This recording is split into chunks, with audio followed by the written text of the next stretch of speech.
Everyone, welcome to another stream. Today we're on the old Super NT with my SD to SNES flash card.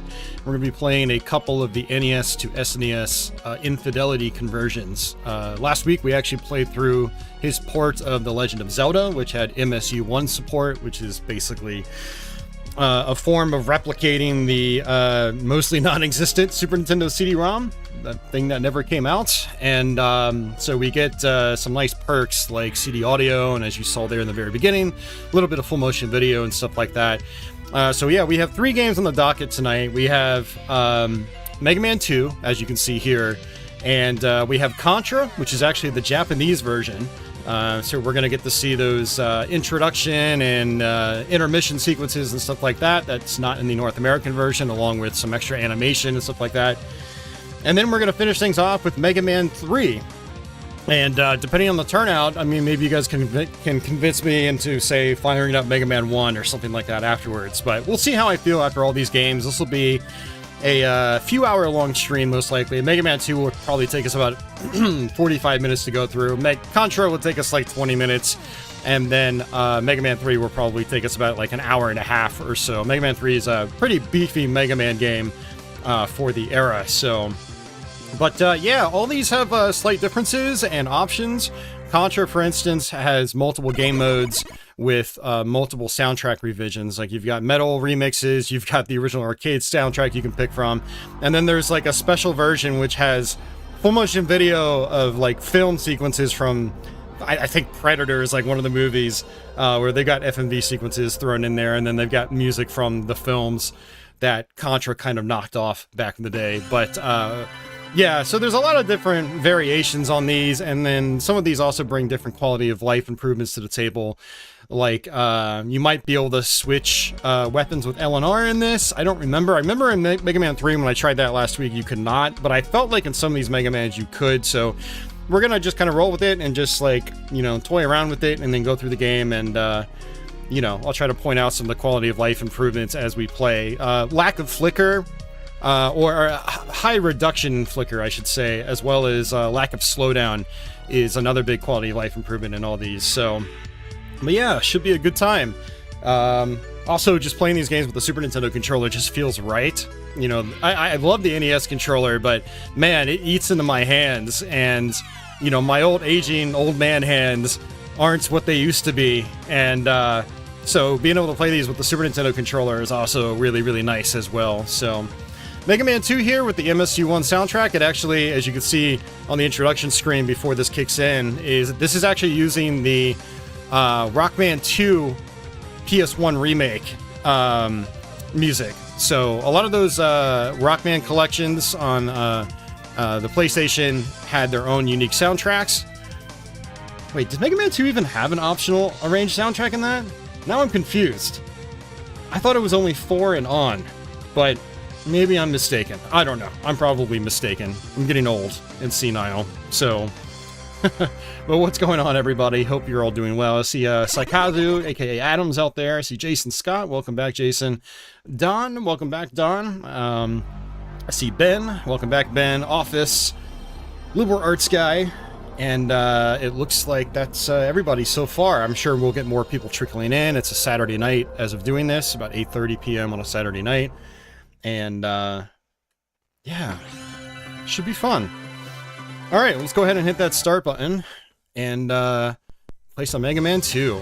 So we'll do the difficult setting, which was basically the default option in Japan, but in the United States, for some reason, they added an easier mode. But what I'm going to do on this playthrough is try to use boss weapons on the bosses, or boss weaknesses on the proper bosses, in order to make this go a little bit faster. And so I think what I'm going to do is I think we're probably going to just start off with like Bubble Man. Yeah, we'll start off with Bubble Man. Why not?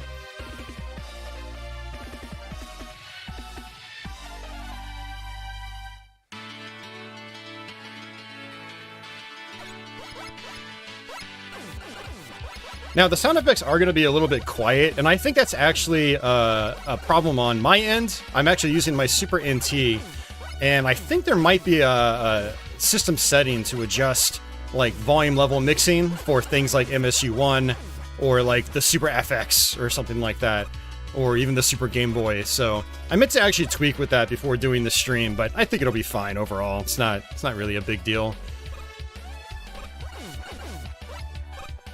But yeah, good old Mega Man 2.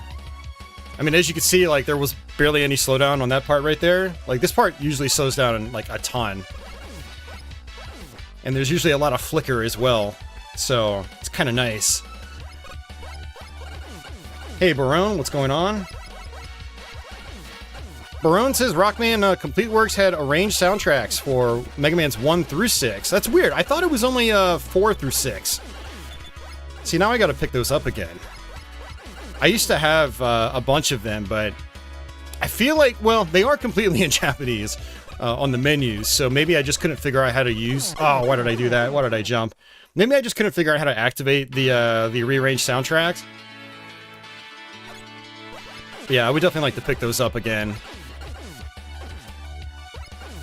They're actually kind of like a little pricey these days. They were really cheap for a long time. I think they all released at like $20 or $30 back in the day, even at import shops. But nowadays on the used market, they're going up a little bit, so you end up paying like $40 a piece for some of them, at least in the United States.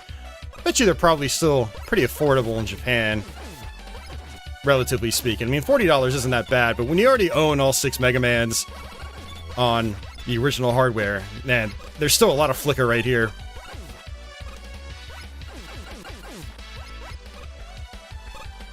Yeah, he wasn't able to get rid of all the flicker completely, or all the slowdown completely. Mega Man 3 you'll see as well, like, there's still a bunch of slowdown in that game. But there is a lot less than there is in the original game, which is nice. I'm not used to actually dealing with these big frogs with just my, my regular Buster shot, my regular plasma beam, or whatever. I actually haven't done Bubble Man first in a while, so usually by the time I get here, I've got, like, Metal Man's weapon or something like that. Not all songs were remixed for the first 3 games. Ah, okay. Hey, Dasan, welcome back, and 90s Gaming Guy.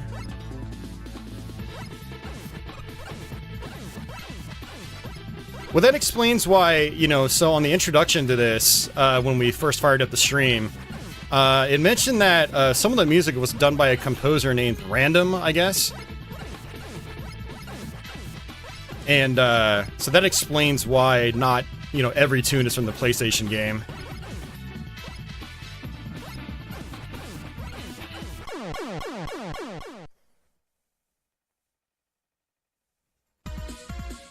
An Office said he never had an SNES. Oh, it's a bummer, man. You missed out. I mean, Genesis and NES were great, but man, Super Nintendo was something special. Something special. I actually didn't have a Genesis until that era was basically over, but I eventually got to have all 3, which was nice. But thankfully, a lot of my friends actually had Genesis consoles. So, I think I actually kind of made a mistake, though. I want to use Bubble Man on Heat Man, but I don't have item number 2, so Heat Man's stage is going to be kind of a pain. Alright, screw it. Whatever. Who cares? We need a little bit of challenge in our lives. Hey, big dogs, welcome back. Don says he only had a Genesis growing up.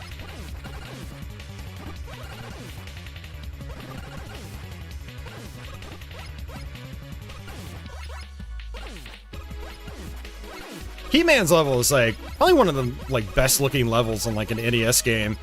All the subtlety, like the little shading, you know, above each platform and stuff like that, and the way the bricks get smaller in the distance gives a nice little depth effect, and then the colors just pop on this level.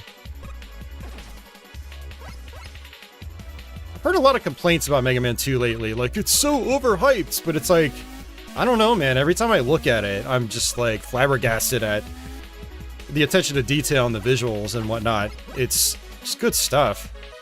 It's just good art design.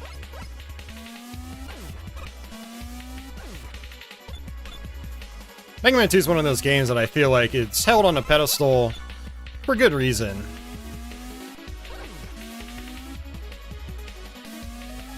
I think it deserves all the praise it gets.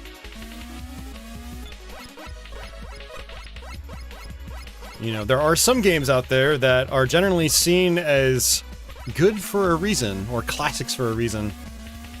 Oh, I messed that up. Hey, Leo, welcome back. Alright, so we're gonna have to try to do this without the item number 2. And I always forget this pattern.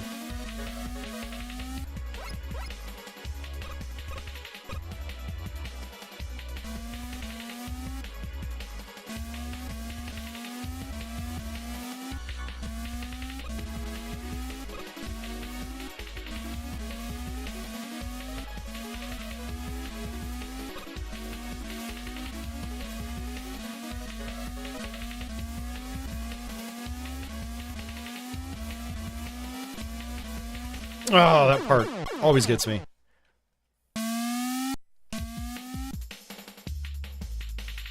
Hassan says, I've really started appreciating Mega Man in the last few years. It never seemed very big over here when it was current, though all the NES games got the PAL release. Okay.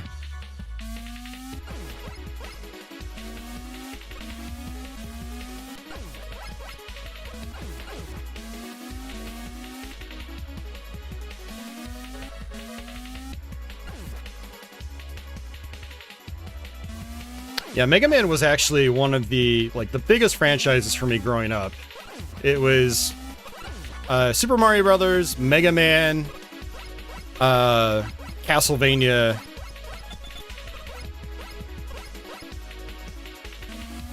Ninja Gaiden. Like, those are all big games for me. You know, some of the Double Dragons. But Mega Man was, like, the big one for me. Like, it was... You know, I had multiple birthdays and Christmases where I asked for them. I was looking forward to them because Nintendo Power would, you know, Nintendo Power at the end of their magazines always had a, oh, I did it again. Oh my god, I got super lucky there. Okay. Alright, we're good now. Nintendo Power had like an upcoming release column at the very end of the each issue. And I remember when, like, you know, Mega Man 4 was on its way. I was like, Mom, I need this for my birthday. I need it for my birthday. And, like, I think it came out not very far away from my birthday. Okay, and it actually looks like this doesn't have automatic weapon switching either with the shoulder keys, and that's a bummer. I thought that was a quality of life improvement they added to this, but apparently not. Jason says Mega Man 2 was his first Mega Man game. Yeah, me too. Yeah, it was my first Mega Man game as well. Not the first Mega Man I owned, but it was like Mega Man 2 was one of the most popular games on the NES for a while, so it's like everyone I knew had this game. Except me, I didn't have the game. But I did play it a lot, you know, through other friends and whatnot. But Mega Man 3 was my first one, and then I think my parents basically subscribed to Nintendo Power the same time they bought it for me. Because the Mega Man 3 issue was my first issue.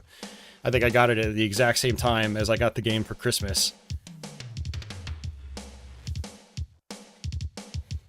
And, yeah, and then, you know, I got Mega Man 4. Unfortunately, by the time Mega Man 5 came out, man, I don't remember what I was doing on the NES at the time. I think I ended up getting stuff like Darkwing Duck,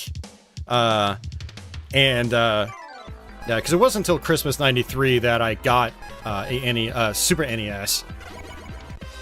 I think I was also more focused, by '92, I think I was more focused on, like, Game Gear. I got a Game Gear, I think it was 91 or 92? And so my parents were getting me a lot of games for that. And so I kind of missed Mega Man 5 as far as owning it back in the day. I did rent it. Probably like Christmas '92, I think I rented that game. And that was like the only time I played it until I ended up owning a copy, well, like, you know, probably 2000, 2001 when I started collecting NES carts. After I was, you know, I was older by that point with, graduated high school, had a job, and had some money. But my best friend got Mega Man 6 right when it came out, so I got to play a lot of Mega Man 6 growing up, thanks to him. He would let us borrow the cartridge for long periods of time, so it was almost like I owned it. And then I had eventually, like, worked my way back, bought my own Mega Man 1 cartridge when I was a kid. I was, like, mowing yards and doing lemonade stands and, you know, and I ended up purchasing it off one of my neighbors. Throughout all that, I don't think I ever actually owned Mega Man 2 up until I started collecting NES cards. But everybody had it, so it's like I was just able to borrow it from people.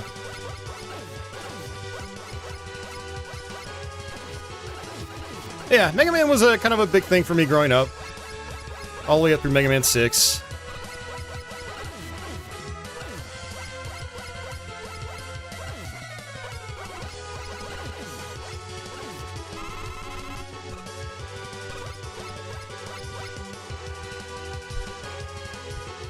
Down, Milo. Oh my god. Milo, my cat, just gets up on my desk, like, right in front of me all the time.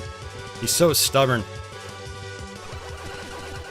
I've got to get my cameras working again so you guys can actually see my kitties.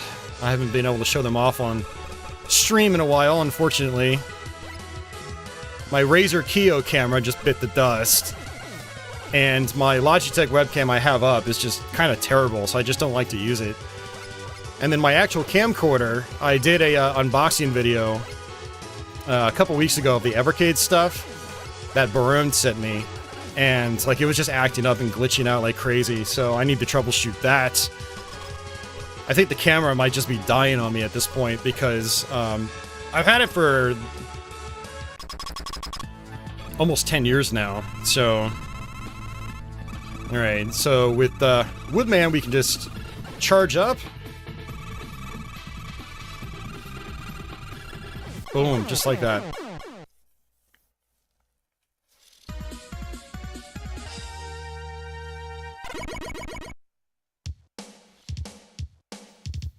Ecotex says, yay, finally caught you. Welcome to the stream.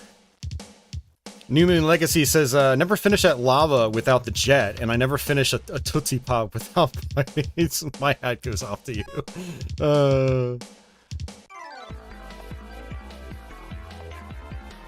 Saikazu says that the Mega Man games were mainstays in Nintendo Power charts. Yeah, absolutely. Alright, so we got Woodman. We'll do Airman, since Woodman is Airman's weakness. Dasan says in about 98 to 2000, you can get NES and Mega Drive games nearly for free in car boot sales. Yeah, same here. I mean, yard sales, flea markets, as we call them here. Oops! Yeah, I mean, this stuff was so cheap for so long. There was a point where, like, you could get a Super Mario Bros. Cartridge for, like a dime? Like 10 cents? A buddy of mine tried to buy as many, Super Mario Bros. Cartridges as he possibly could, just because he could. I think he still has a wall of, like, 100 of them. Because, like, from way back then. Now, Super Mario Bros. And Duck Hunt, those are some of the absolutely most common games on the console, so... But even those have risen up to, like, you know, you used to be able to get them for 10 cents, now they're like $10. That's like such a huge markup compared to what they used to be.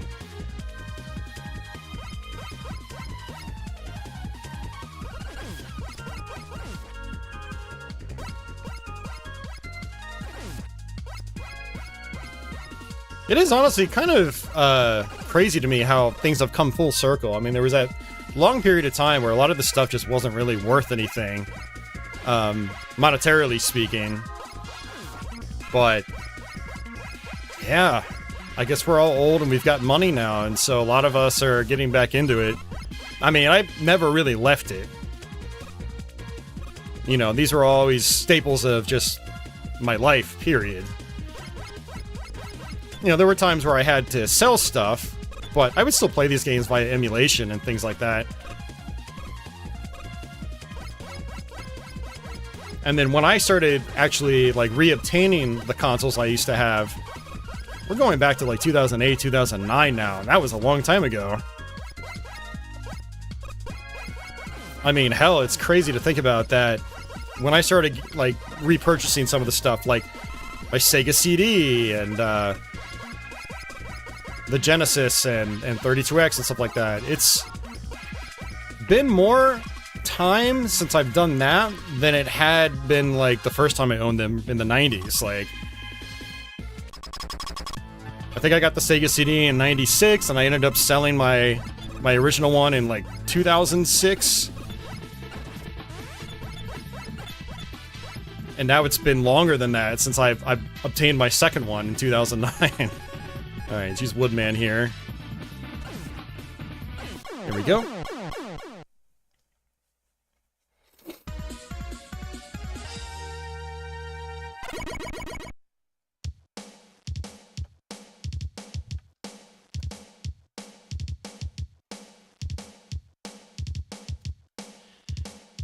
Alright.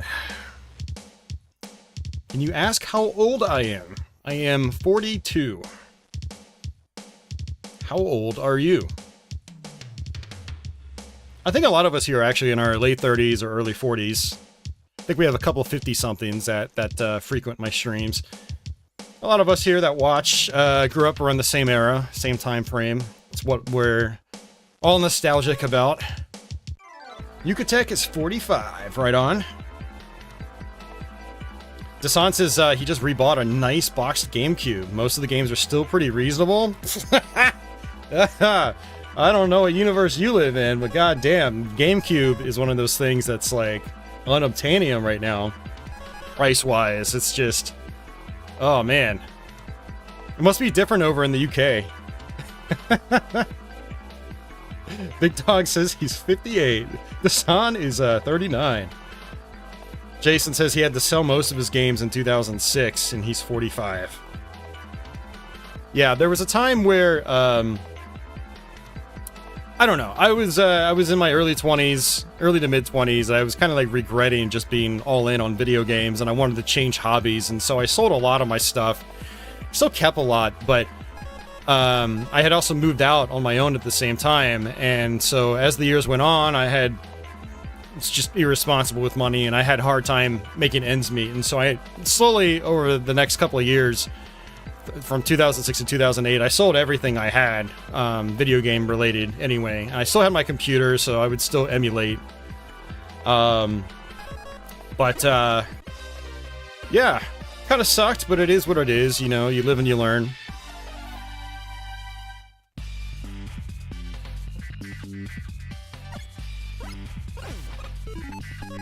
Let's do... Oh, can't do Metal Man.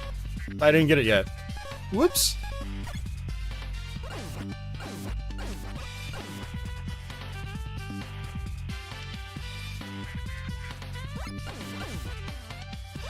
One of the other cool things about playing these Super Nintendo conversions is that if you're using a console like the Super NT, you're basically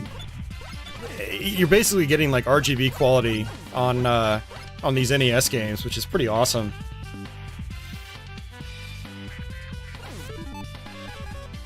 Alright, we got item number 1.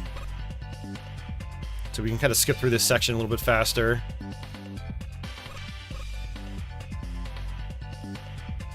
I do like some of these remixes, and these arrangements.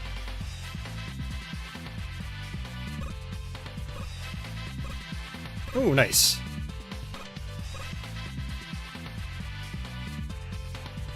Barone, no, that's not entirely true. There are definitely some sprite limits still in place. There's still a lot of flicker and stuff like that, but it has been mitigated quite a bit.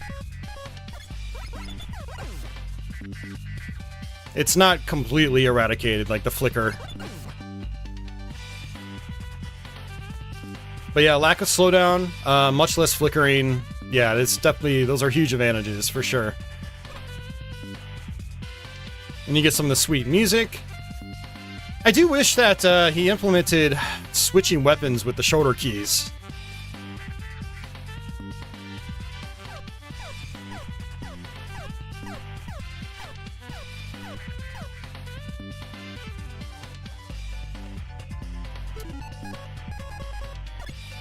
I'm gonna go ahead and grab this E-Tank.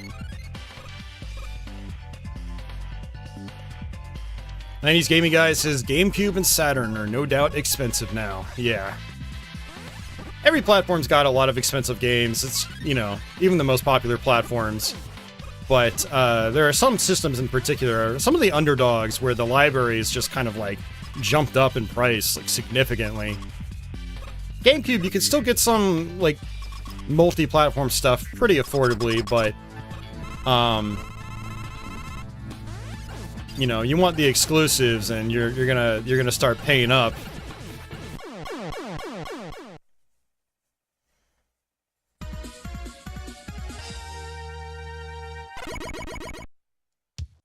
All right.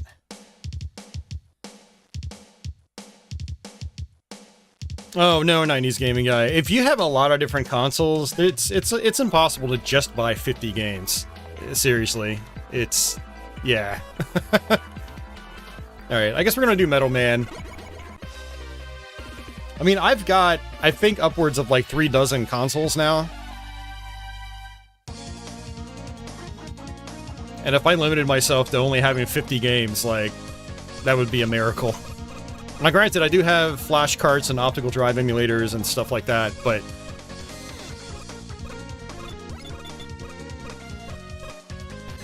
Yep, see, there's more flicker.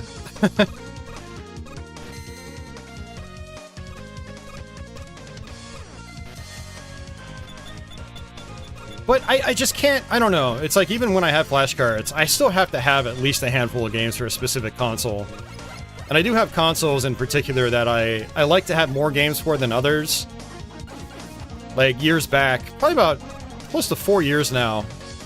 God, I can't believe it's been that long. I started up an NES card collection. I've got, I don't know, around 250 games. But I have a ton of nostalgia for the NES because it was not my first game console, but it was the first one that was, like, mine.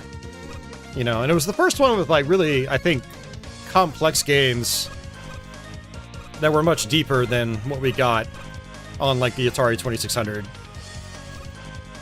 2600 was my family's first console, but, and I loved it. Still do. But, the industry had evolved with the, late 8-bit era. NES, Master System.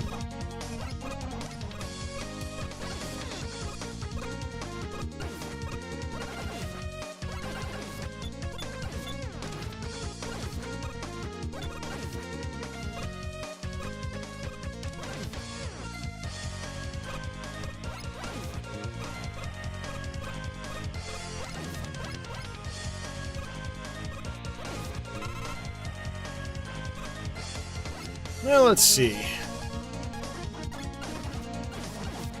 Man, it takes way too much ammo to kill those guys.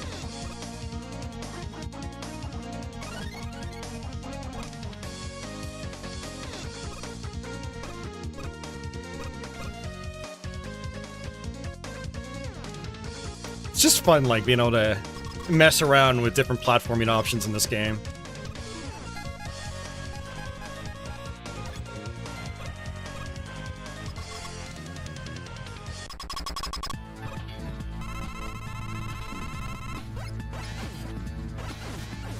Get in the middle. I don't usually do this.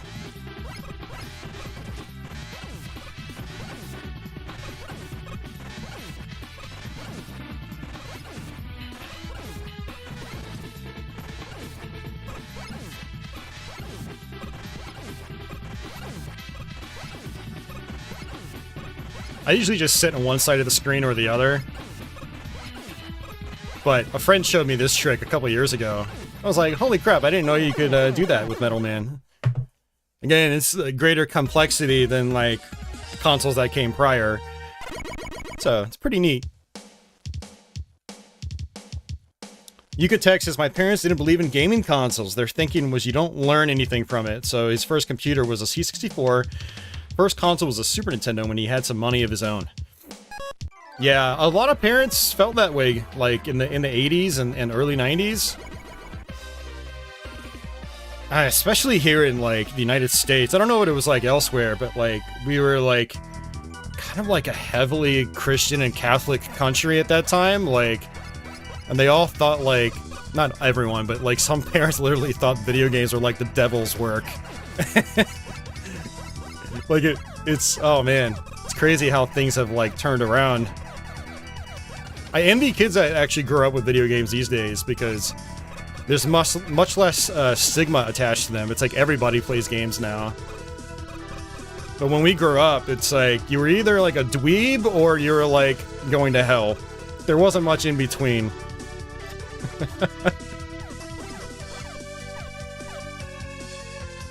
Yeah, I had friends, and it's not even like just a religious thing either. Like I had friends where the parents would use the it's gonna rot your brain excuse. Like, and I had a buddy that his first console was literally a Nintendo 64. His parents would not let him bring a console into the house. And then they finally gave in the late 90s. Thankfully, because that's where I first experienced F-Zero X.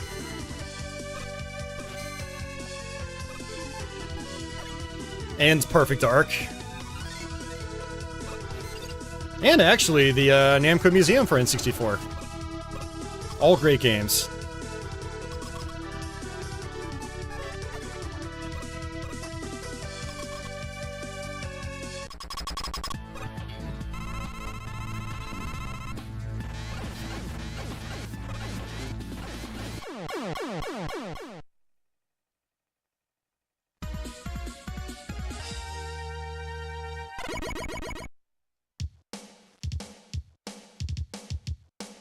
San says he's got a small Japanese Mega Drive collection. Is it really small, though? Didn't you tell me you have, like, 100 games or something?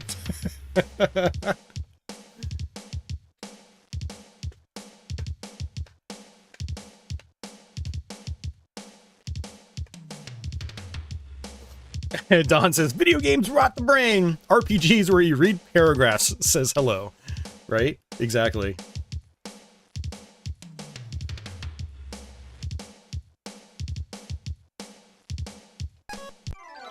Alright, last one.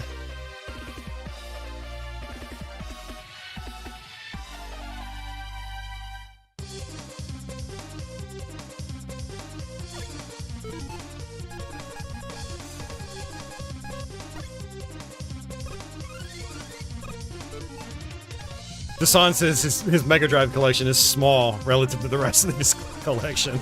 Okay, that's fair. But like 100 plus games is still a lot of games for any given console.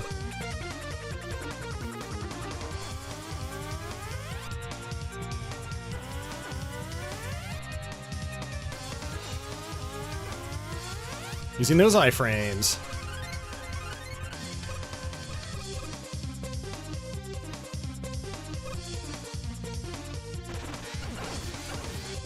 Nice, got an extra life.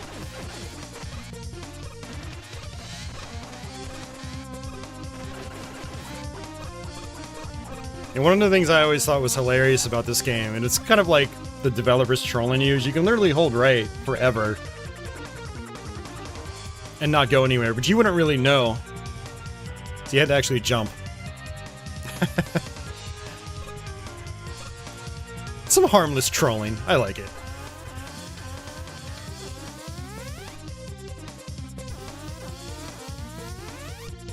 Now, if I really wanted to, I could use Flashman's weapon.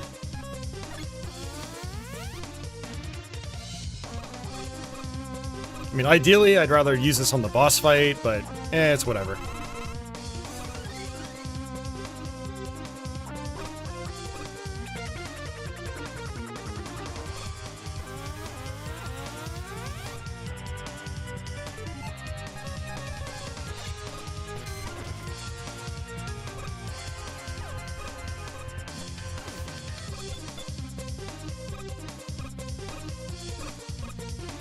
Alright, I've got 4 E-Tanks. I might just use one on this boss fight.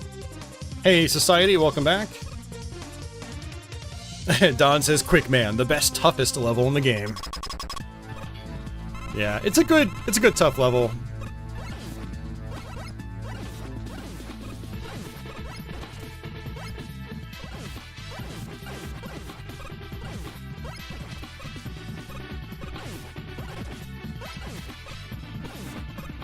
That wasn't too bad.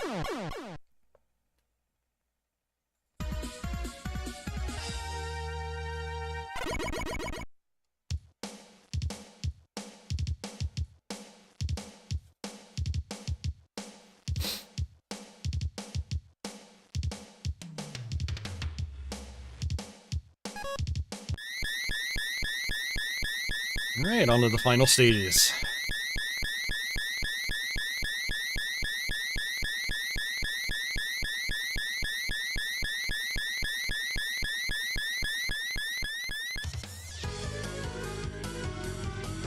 Adam says, I think you've done this before. Never. Never played Mega Man 2 in my life.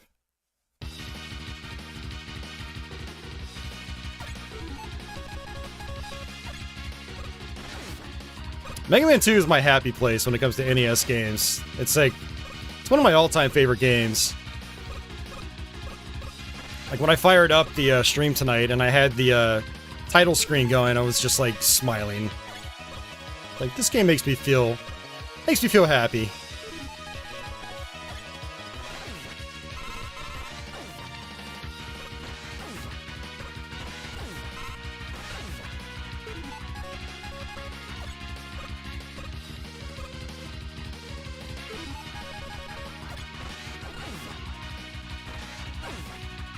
How many lives do I have? I've got 8 lives. Alright, I'm not even gonna bother with that life.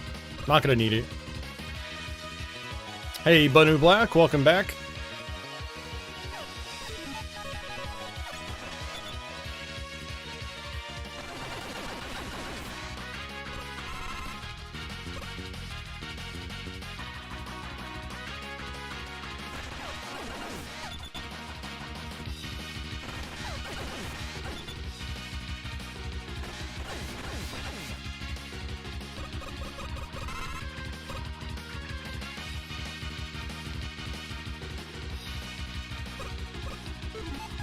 Alright, you're gonna need some item number 1.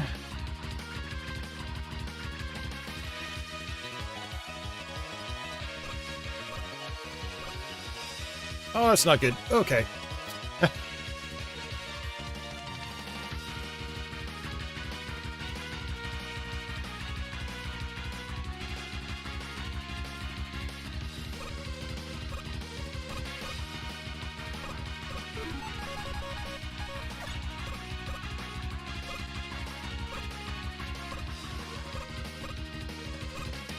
Alright, we've got the auto-scroller coming up. There we go, it just kicked in. You can tell because the scrolling on the blocks gets smoother. Alright, boss time. I'm gonna stay towards the left on these platforms. Otherwise, if you take a hit, you will 100% get knocked off. Like, that was kind of close. Oh! I love some of these bosses because, like, they don't have any invincibility frames, so it really emphasizes, like, good button mashing. If you can button mash really well, you can kill these guys really fast. Jeff Wholesome Back says, I just got here in time to see you play my favorite classic Mega Man game. Hell yeah, welcome to the stream.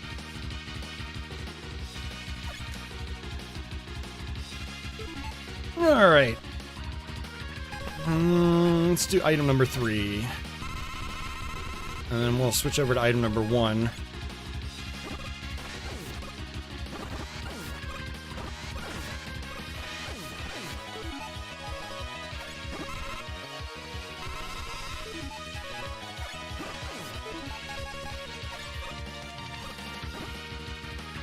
Ooh!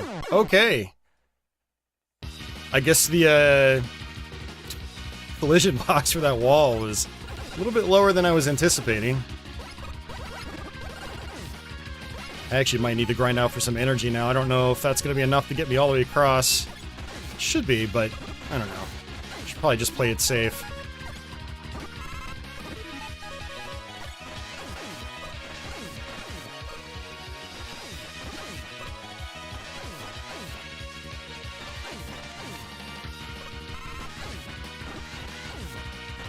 Alright, weapon energy, please.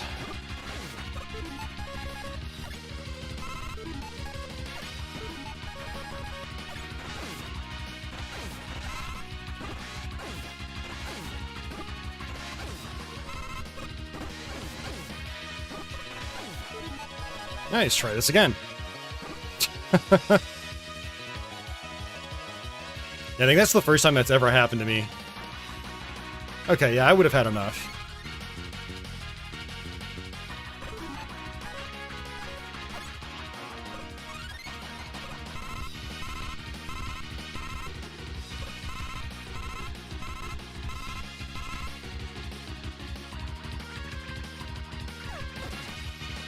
Oh, that's not good.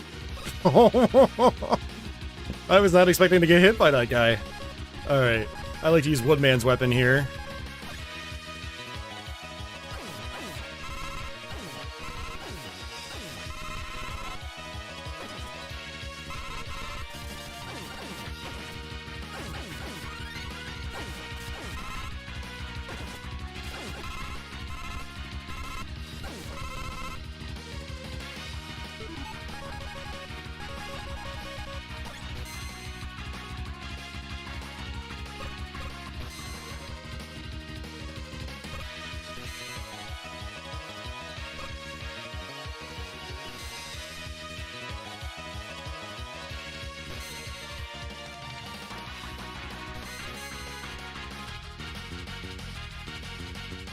That part's a little bit easier without slowdown.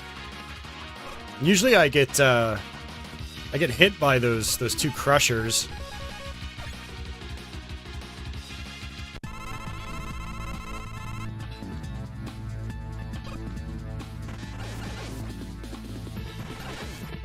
So for anybody wondering, I do have a link to Infidelity's X page or his Twitter page, which he has a link to the archive.org files for these conversions. The MSU-1 stuff is not mandatory. You can actually play just a straight port of Mega Man 2. You're not going to get the full motion video or CD audio, but you will get the original soundtrack, and you'll still get, I believe, the quality of life improvements, like lack of slowdown and, you know, a decrease in the amount of flicker and stuff like that. And those will work on just any normal flash card, like a regular Super EverDrive. They don't require any of the FPGA-driven flash cards.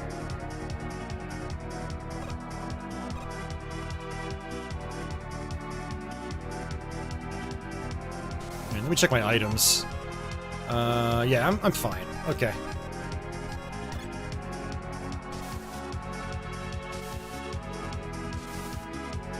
Still some wonky stuttering on this part, just like in the original game.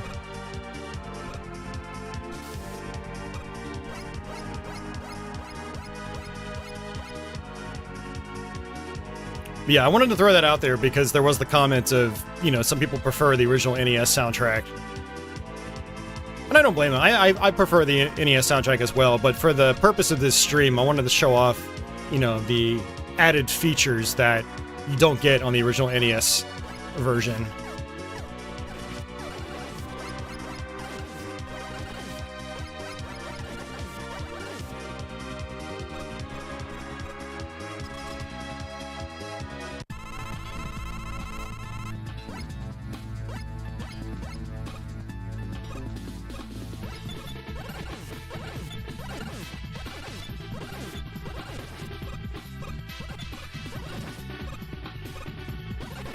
Design, it's actually been a while since Mega Man 11 now. When did Mega Man 11 come out? Was it like 2019?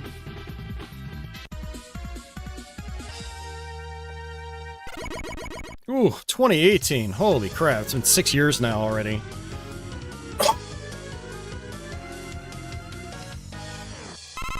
Yeah, given Capcom's notoriety for you know, milking things into the ground, I'm actually surprised there hasn't been, like, a straight-up, like, brand new, full-on Mega Man game.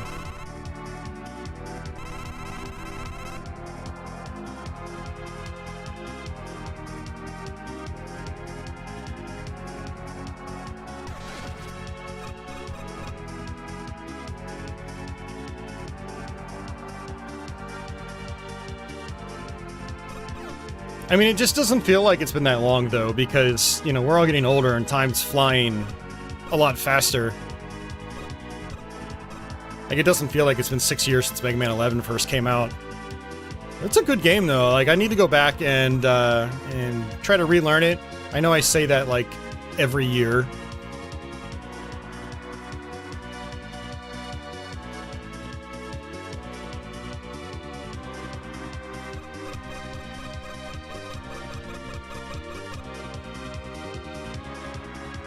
I think it was about a year and a half ago, I did actually start you know, relearning the game. I got through like 2 levels. They're actually really big stages and they're really challenging, so there's a lot to take in. And the bosses are more challenging than your typical Mega Man bosses, I found. Which is a good thing. But for someone like me, it's like, it's getting increasingly harder and harder to learn these games, to stream them for you guys. So lately I've just been falling back on a lot of stuff I already know. Like these games. I actually was going to save these for just dedicated playthroughs on their own, like quick plays or let's plays or whatever. But I thought, you know, this would be like just a fun stream topic. Little variety stream.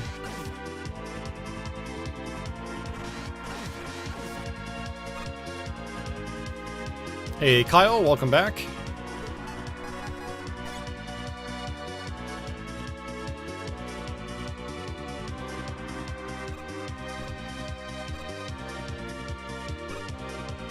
That's not true, Jason.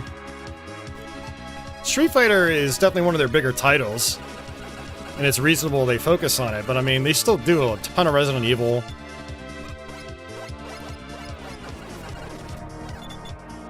They've got a bunch of other franchises out there. Monster Hunter is really big for them. You know, they still acknowledge the Devil May Cry games. They still do arcade compilations, which is actually kind of surprising to me. I'm really glad they still do that stuff. They do all sorts of Mega Man compilations as well. I mean, you can get basically nearly like every decent Mega Man game on some kind of compilation. Which is, you know, it's pretty awesome. Oh, that's not good. That is not what I was going for.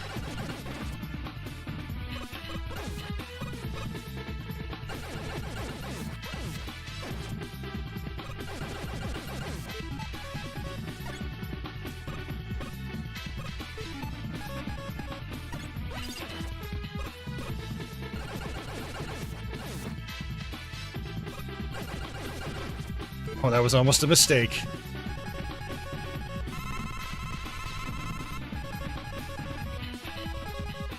Alright, we'll be fine.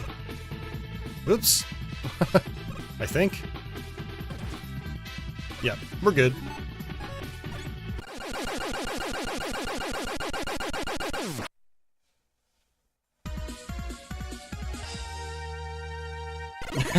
Society says, yeah, Capcom, where's the Trojan open world game? Kyle asks, are there any NES titles you hope to get the Infidelity treatment in the future? I'd like to see all the Castlevanias and Ninja Gaiden games, because they all have really good, like, heavy metal remake soundtracks, and yeah, that would be pretty sweet. A lot of soundtrack options to pick from. Oops.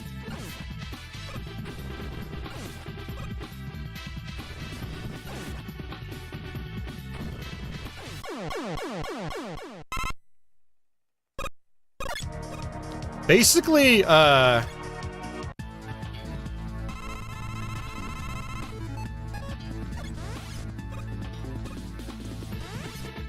basically anything that has, like, really good, like, OC remixes, I'd be okay with that.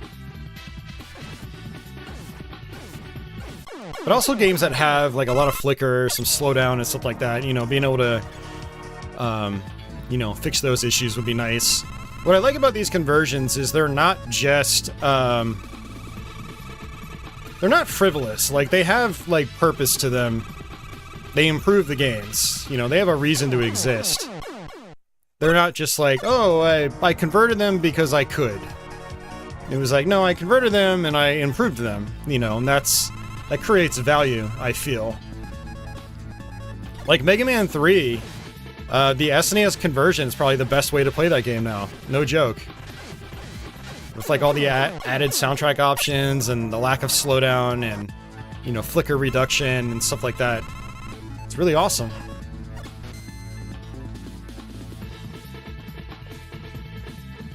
Jason, he's working on Zelda 2 right now. He's already got a preliminary version released. And I think he's going to be working on the MSU-1 version for the CD audio. So when that comes out, I plan on trying to play through it again, get used to the game again, and then stream it for you guys, just like I did Zelda 1.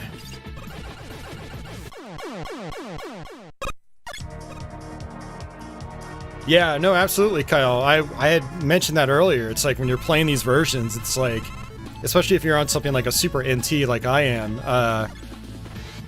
you're basically, you've got RGB, you know, NES video, which is awesome. No need to mod an original console.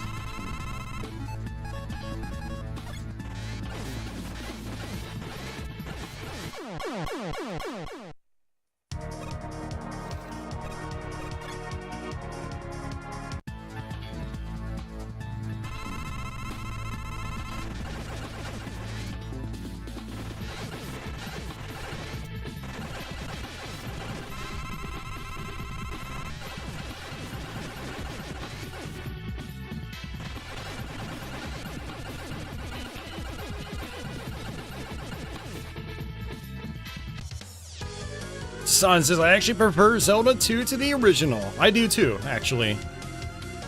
I love both games. I mean, they were both very big parts of my upbringing, but I do prefer Zelda 2 over the first one. It's the one I go back to way more often.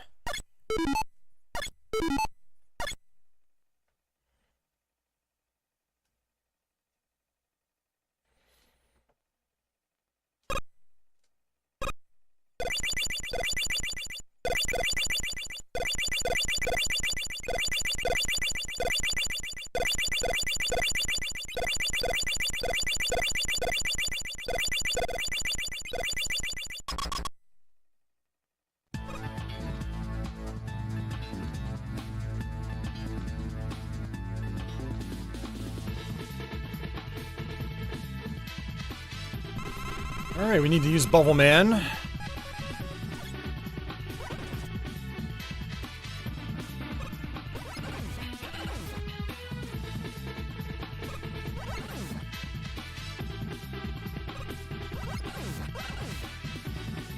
Yeah, see, Baron, it's funny you say that, because, like, there's still a ton of flicker and slowdown in the 16-bit generation. Like, that was not an era where, like, all that stuff was eradicated.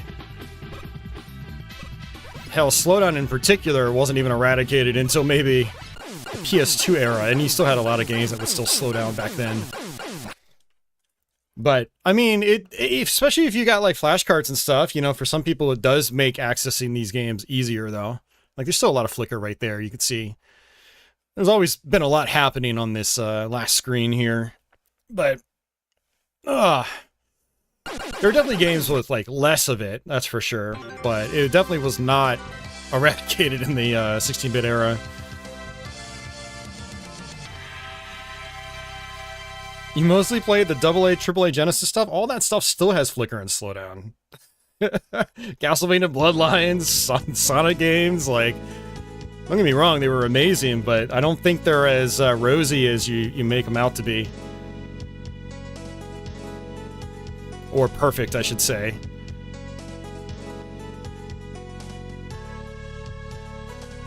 But yeah.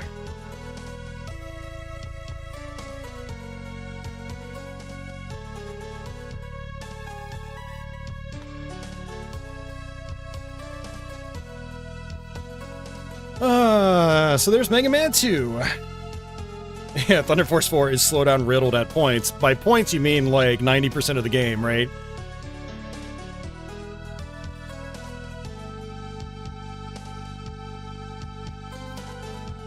Now, maybe if you're playing them in emulators with speed-up options, that's a different story, but I don't count that. That's, you know...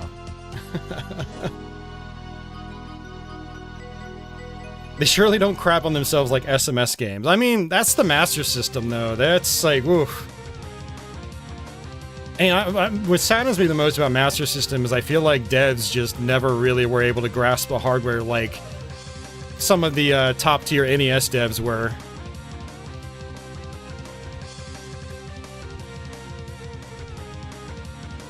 very few Master System games ever hit the same level of quality overall as, like, your Mega Mans and your Super Marios and Zeldas and stuff like that. Sonic the Hedgehog on Master System is one of those that gets to that level. And even there's still a lot of flicker and slowdown. I mean, it's the same with a lot of the big NES games as well. You always... just limitations of the hardware. But I would have loved to have seen, like, way more top tier games on the Master System that just rival, like, anything else in the market at the time, and there just wasn't that much, unfortunately.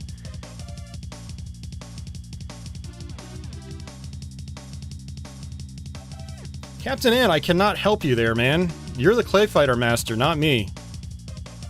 And I don't think anyone here can really help you. That series is not very well, not very fondly remembered for a lot of people. I love the first one, but, you know, I never messed around with hard mode or anything like that. Barone says, I have a skewed view of those generations. And that's fair. Not everybody had the same upbringing, especially, like, you know, the folks that weren't living in the United States or the UK. You know, the video game market was very different for other parts of the world. But so many of us have, like, kind of like shared upbringings in a way. Those of us that lived in the States in particular. But I guess we're kind of like in our own little bubble in a way. Desan says, I do like some original Mega Man X. Hell yeah. Yeah, me too. 90s Gaming Guy says, Mega Man X was the first game in the franchise he remembered playing back in the day. Wow, late start to Mega Man. And, like, Liberal Arts Guy, I really like the first Clay Fighter, especially on Super Nintendo. Don't like it on Genesis. I think it's kind of an awful playing game on Genesis, but Super Nintendo version still holds up, I feel. Well, not the Tournament Edition. Some of the new backgrounds they put in the Tournament Edition are kind of, like, just really fugly.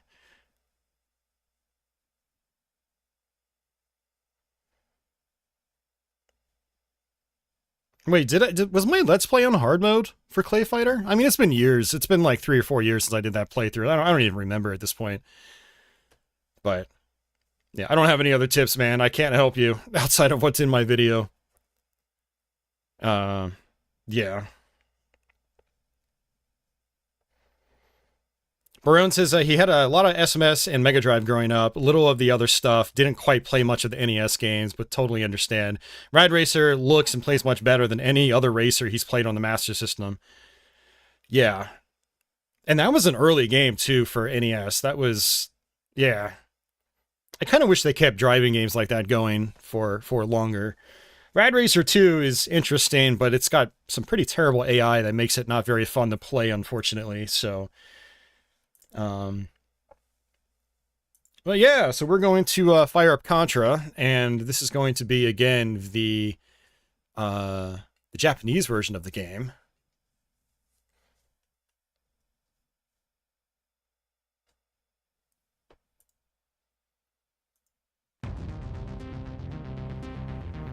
So this is really cool because you've got a bunch of different soundtrack options. This one right here uses the arcade soundtrack. And then this one right here basically takes clips from other films and stuff like that and their soundtracks and injects them into the game.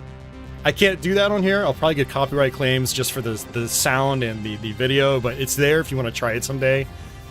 And remember, like, you can still play these without the MSU-1 support if you don't have a flash cart that supports it. You can still just basically play the base Famicom version. So, Jeff asks, do I own the Contra Anniversary Collection? I do. I actually streamed it, I think, right when it came out a while ago.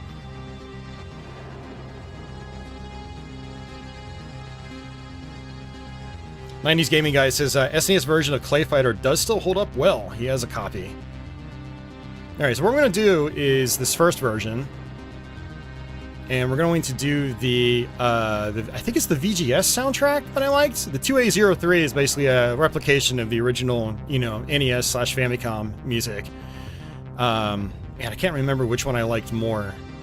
But it might be the Met one I actually like more. Let's just do that.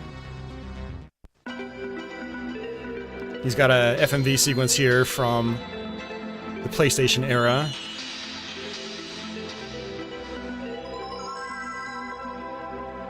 DeSantis' Probotector was better. I actually really would have liked him to have included the US version of the game as well as the European versions of the game as well. That would have been really cool.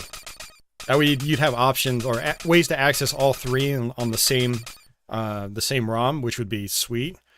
But it's just the Japanese Contra through and through. So you'll notice, for anyone that's really familiar with Contra, you'll notice there's 2 weapon slots now. So that's one of the quality of life improvements. You can now carry 2 weapons, just like in Contra 3. And like some of the later Contras, you can also now lock yourself into place. So I don't really have a need for that functionality, because I'm just so used to playing Contra a specific way. But for people that are like really struggling with this game, and I get comments still to this day, like, man, Contra is so hard, and I'm just kind of roll my eyes every time I hear that. But this is a way to, I think, kind of ease your way into learning the game a bit easier. So, alright, so let's go ahead and hit start.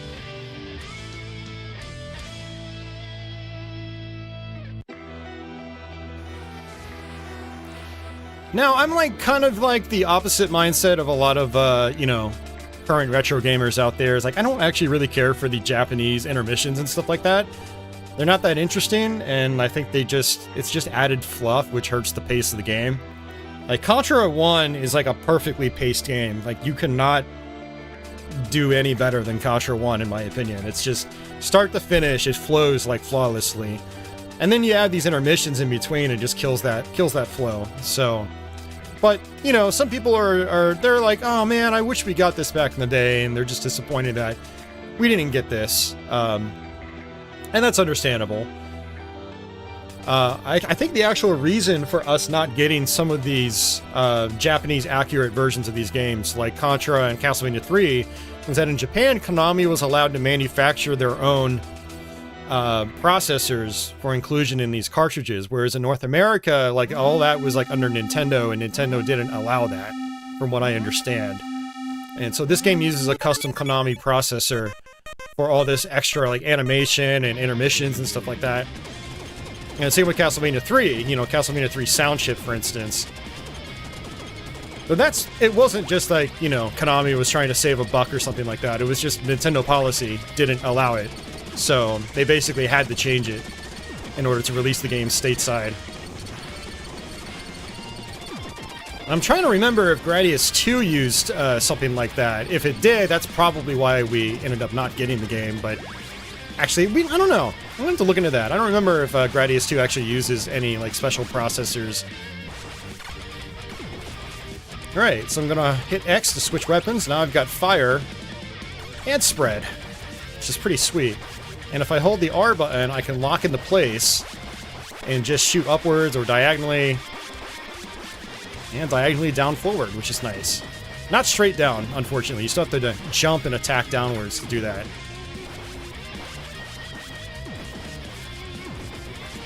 You can even do 2 spread shots if you want.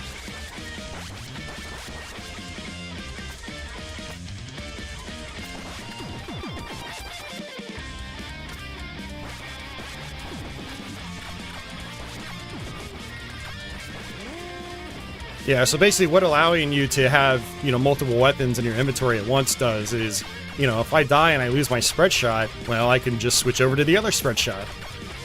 And spread is by far the best weapon in this game. 100%, hands down.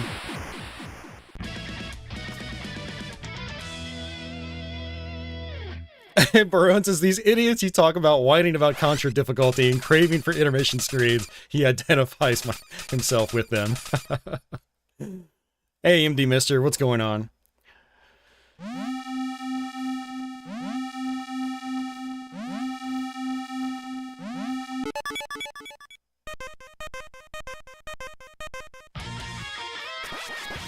For Contra, it's just a practice thing. You know, you just gotta play it again and again and again. You'll get better and better and better. Start actually learning how to dodge stuff. Learning how to prioritize specific enemies and objects. Like, if you want to get through these sections really fast, just go for the glowing cores. That's it, and then you just blow up the whole room. You don't even have to kill like the turrets and stuff like that.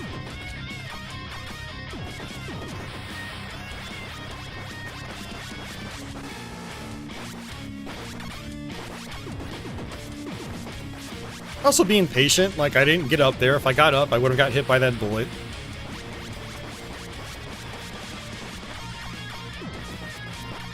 This music is so good. This is exactly why I would love to see stuff like Ninja Gaiden and, you know, Castlevania, because there's so many good, like, hard rock and heavy metal remixes. Even from, like, with Castlevania, even Konami has their own official, like, remix soundtracks and stuff like that. Which would be, like, a perfect fit.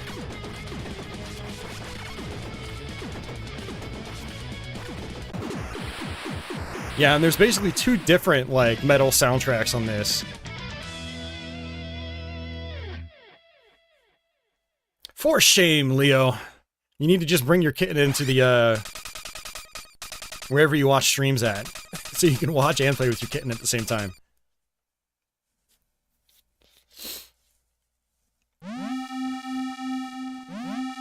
So there are a lot of extra, like, animation features in the Japanese version of this game. Like, you notice the water in the background. I think it flows a lot smoother than the US version.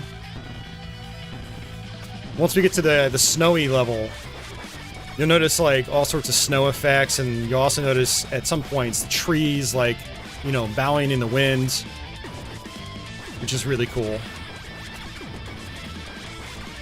Leo says we should be getting the MSU-1 version of Zelda 2 sometime soon. Awesome. I'm looking forward to playing that. I haven't done a playthrough of Zelda, like a full playthrough of Zelda 2, in probably 4 or 5 years now. It's been a little while. It's either 2020 or 2021 when I last did my prior stream of it on YouTube. So that means I'll have to do a playthrough over on Twitch or on my own time just to get refamiliarized with, like, the flow of the game, and then we'll do a YouTube stream.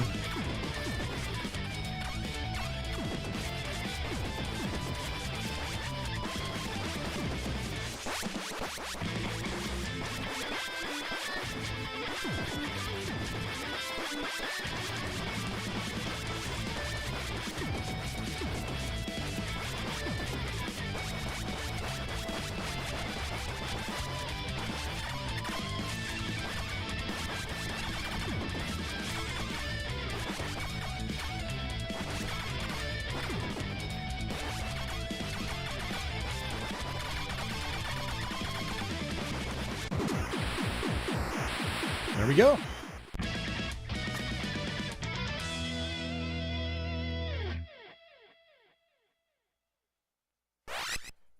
Leo's new cat's name is Tux. Nice. Yeah, definitely get some photos up there on Discord. I'd love to see him.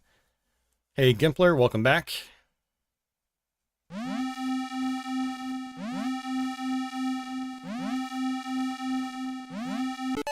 Yeah, Dasan, you know, losing pets is like losing family. It's really tough. I mean, this is gonna sound kind of mean, but like in a way, I think in some cases it's harder than just losing family, because like there's no drama attached with your animals.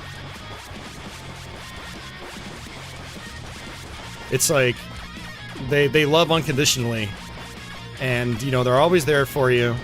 And, like, my cats, they sleep with me every single night. Like, they probably wouldn't know what to do without me. And, you know, you form a bond with them that's very different. And it's very tough when you lose that. And, I think that's why some of us just adopt again. It kind of allows us to move on, and I know Leo lost one of his kitties randomly recently, and ended up adopting a new one last week, I believe.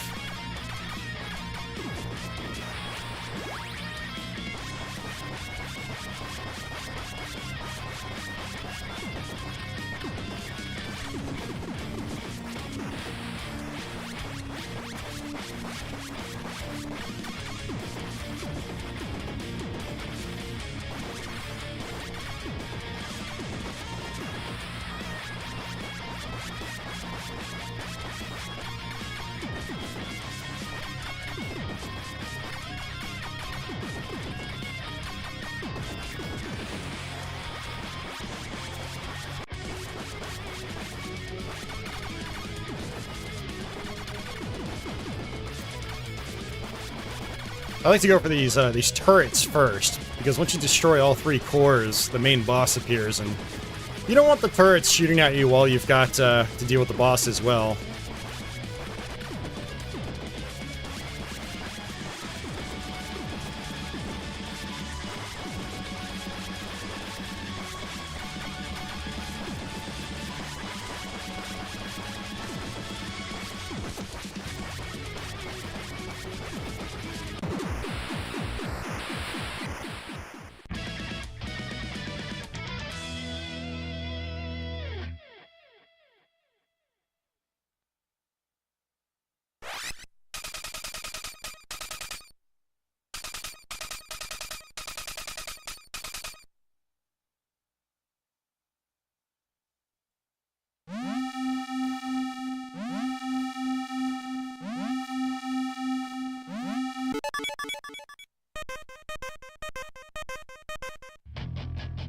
Alright, snowy level. So you can look at those trees animating. We've got snow now.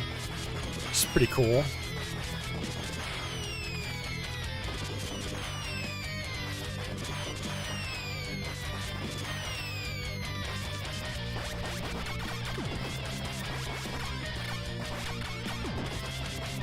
I'm actually very curious to know how much flickers on the actual Famicom version. Because again, this is the, you know, the Infidelity conversion, so I'm sure there's a little bit less flicker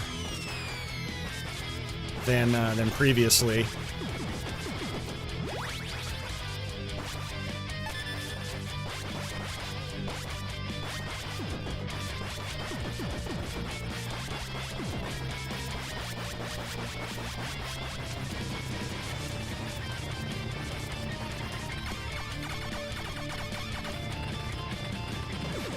It is Famicom exclusive to Sun, yeah.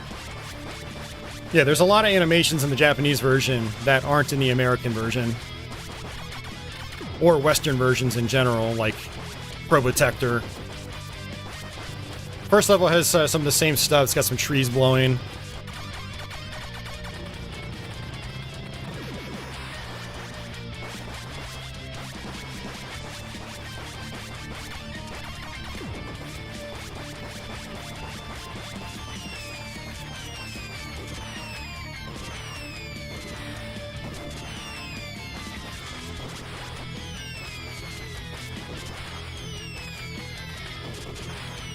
Yeah, so I actually was kind of misleading a little bit in my thumbnail. I actually used the American box art.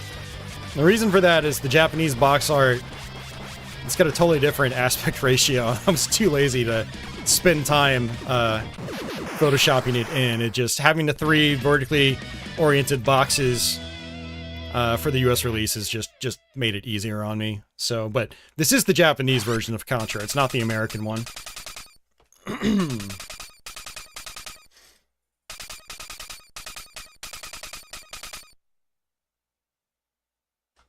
The sign says Probotector, half the game isn't there. What are you talking about? I thought it had all the stages and everything.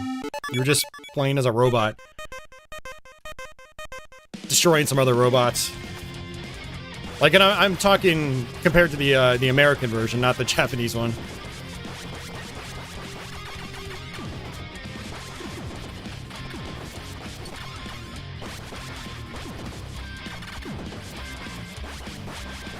And this is a really tight jump.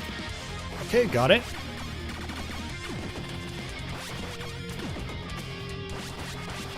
Alright, duck. Duck and jump. This is one of those things that's really easy, you just gotta take your time. Just like that. A nice little trick here is you can hit that, and then just land right on top of it. Now I'm invincible for basically the rest of the level, as long as I book it.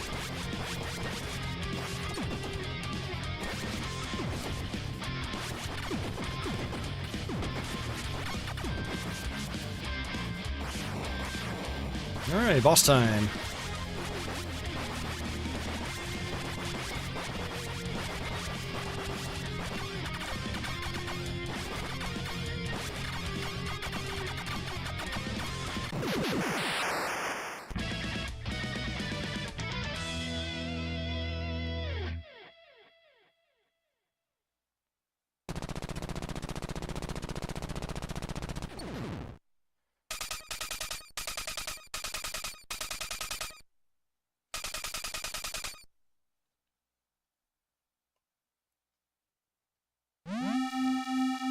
Alright, second to last level.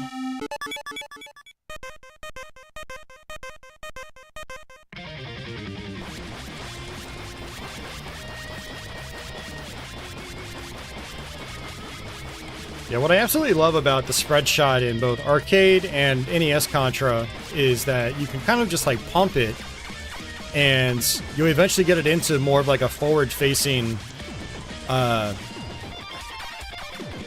more like a thinner, like more focused pattern, which allows you to do like rapid damage even faster. In later Contras, they kind of nerfed it, like Contra 3 and Contra Hardcore, to the point where like I don't really even use spread shot in those versions. But spread is like half the fun in this game.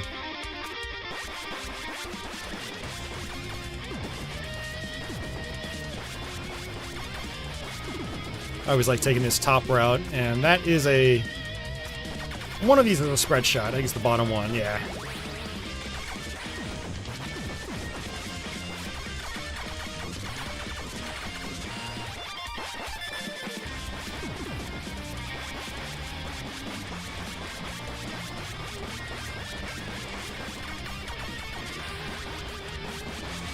Those downward spiky things, they were in Double Dragon 2. I always called them Contra things because I first experienced them in Contra.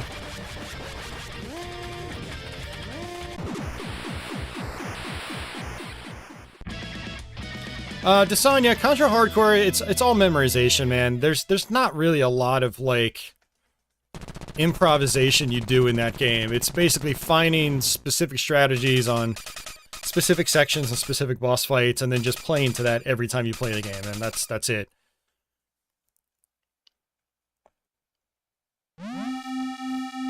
Yeah, I agree, Don. The damage output on the spread shot on Alien Wars and Hardcore was not that great.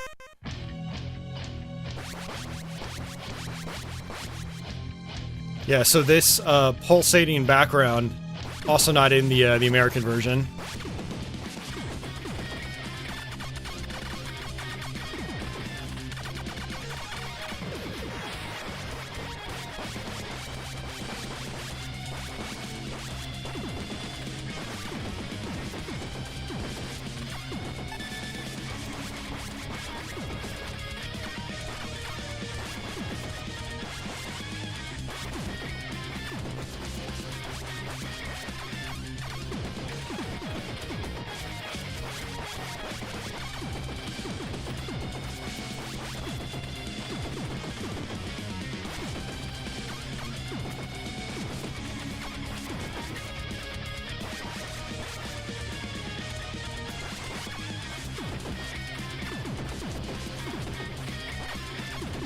This is where I can just lock into place.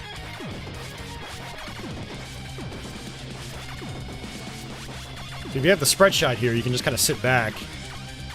Just take your time.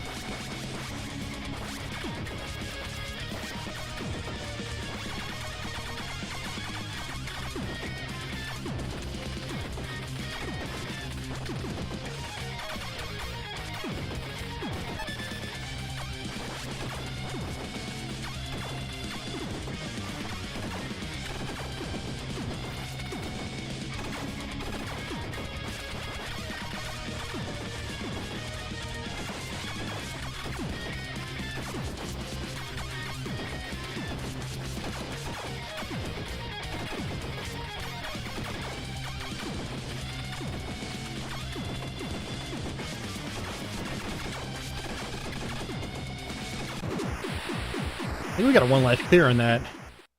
See, Barone, it's easy. If I can do it, you can do it.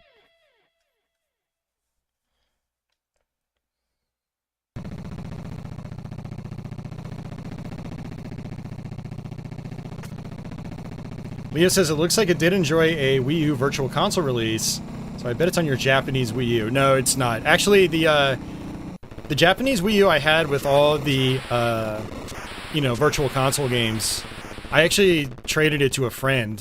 I still have a second Japanese Wii U, but I don't think I really loaded much onto it, especially not virtual console games. I think the idea was to hack it and load that stuff up, but at this point I don't really have a need to do so.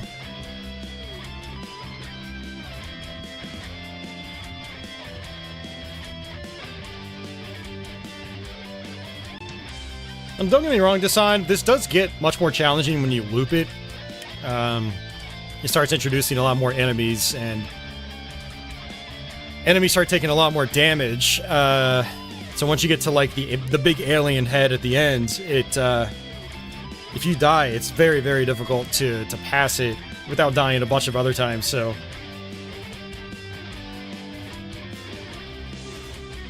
yeah, exactly, Leo. I've got the Mister. It's literally 5 feet away from me in a basket. I just need to take some time to do that. I'm still trying to play catch up with a lot of other stuff in my game room.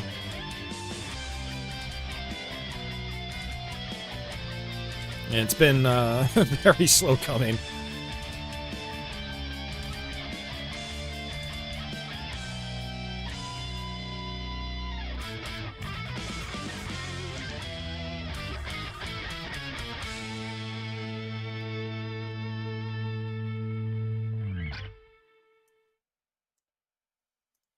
All right.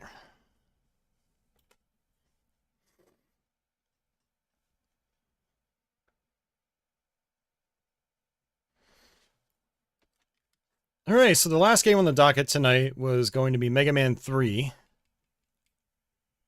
And I do have some other Infidelity conversions. Like I've got, I believe it's Mega Man... Was it Mega Man 1?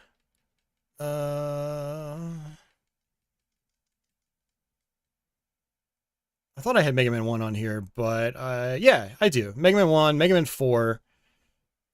I've already got Metroid, which I did a playthrough of here early this year. I've got DuckTales.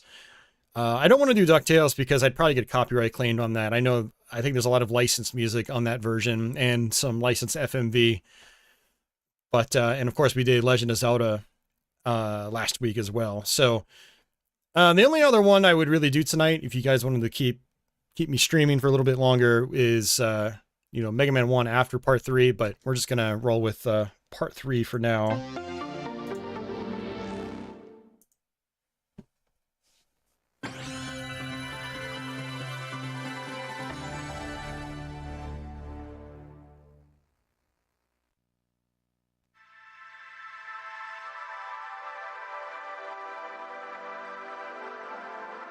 What happened to my Mister? It just stopped giving me a video signal. The power's on and everything, but can't see anything. Whether it's analog out or digital out. So I'm told that I just need to basically flash like a new image. But then I'd have to reload everything again too. So yeah, I don't know. It's been low on my priority list because I have all the real hardware that I really want to stream for the most part, so... Yeah, of the, you know, of these conversions he's done, this has, I think, been one of his best ones with, like, the production value. That introduction was really awesome.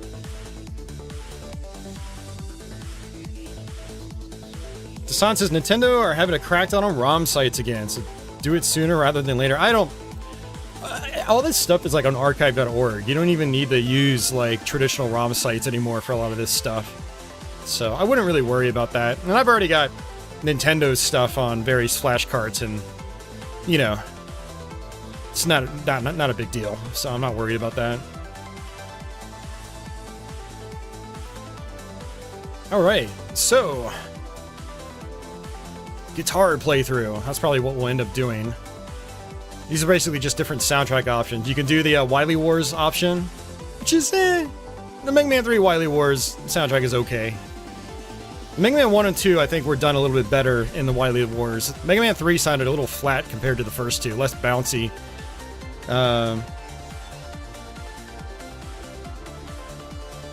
Alright, so I'm going to do this. Enjoy the 2021 guitar playthrough by Krzysztof Met Slawikowski. Probably butchered that name. But that's probably the same guy that did the soundtrack we just listened to on Contra, so...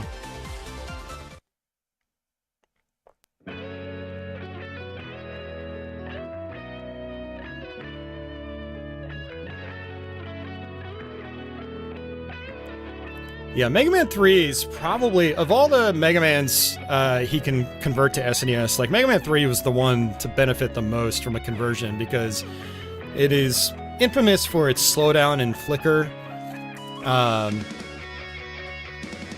It's also pretty long compared to the other ones, and some of the quality of life improvements just like helps the game flow a lot better. So I played through this last weekend on Twitch and just had a really good time with it. So this will probably be my preferred way of playing Mega Man 3 from now on. And the great music too. It's so good. Alright, let's go ahead and just jump right into it. Alright, how do I want to do this to start? We'll start off with Snake Man. Actually, you know, we'll start off with Top Man.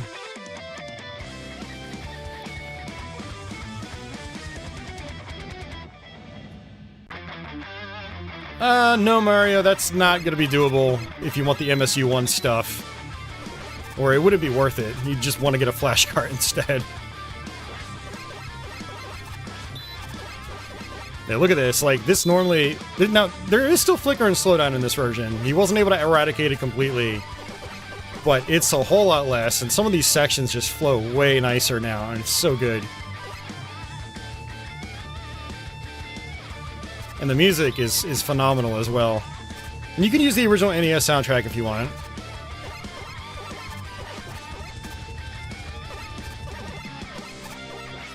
Yep, some slowdown right there. Just a little blip.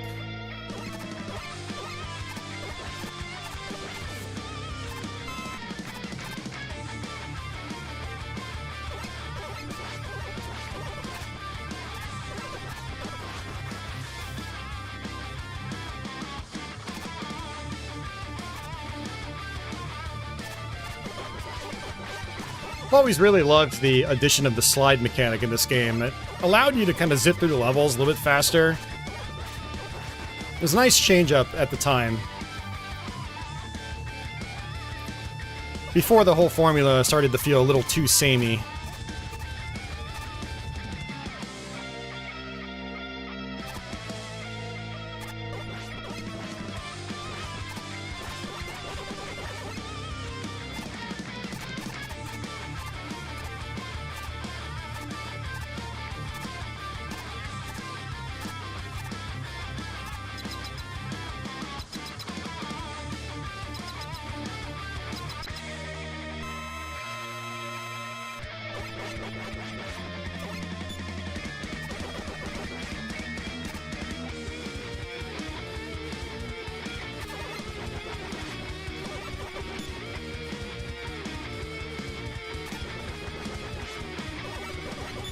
Mega Man 3's always had some, like, responsiveness issues, though. And I think a lot of it is, you know, related to all the slowdown it has in the game. Like, sometimes you'll be firing, and then you'll have to change directions, and, like, it just won't work. And I still feel a tiny bit of that in this version, but it feels like it's been mitigated a lot compared to the NES original.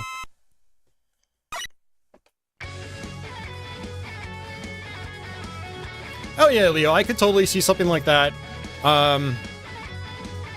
Well, I'm not sure what, like, you know, memory limitations are when you load up a ROM, even on, like, an SD to SNES or FX Pack Pro.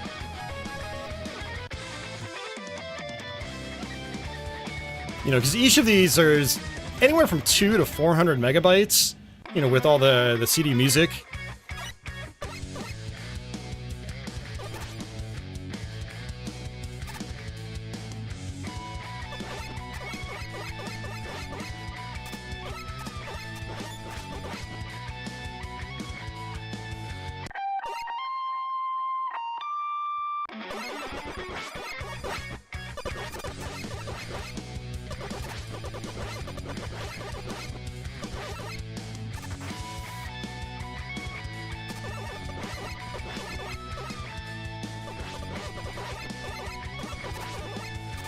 Oh yeah, Mario, I mean, that's totally doable.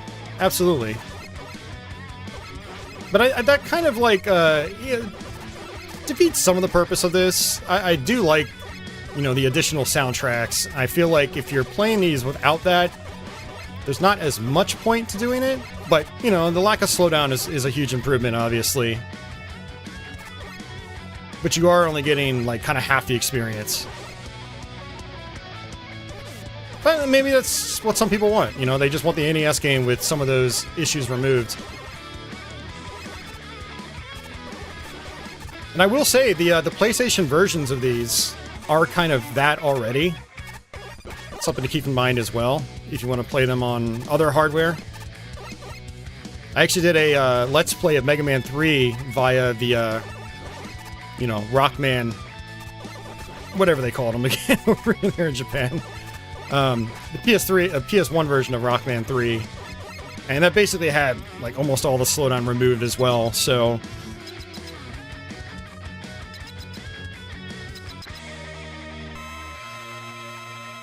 Alright, so we're gonna use Top Man. Oh, you gotta be kidding me! It used up all of it. Great. Fudge. Just screwed myself. I don't have any E-tanks either.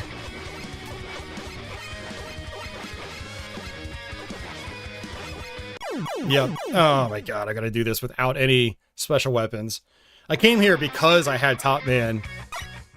I really, really, really, really hate how Top Man's energy just gets depleted, like, completely if you hit him a certain way. It's very frustrating.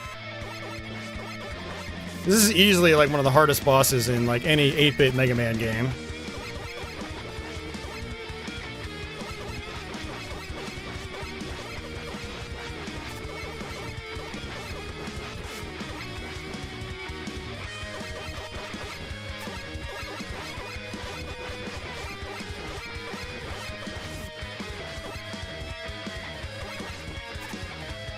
Although the lack of slowdown actually really helps. Normally when I try to jump over him, it just does not work.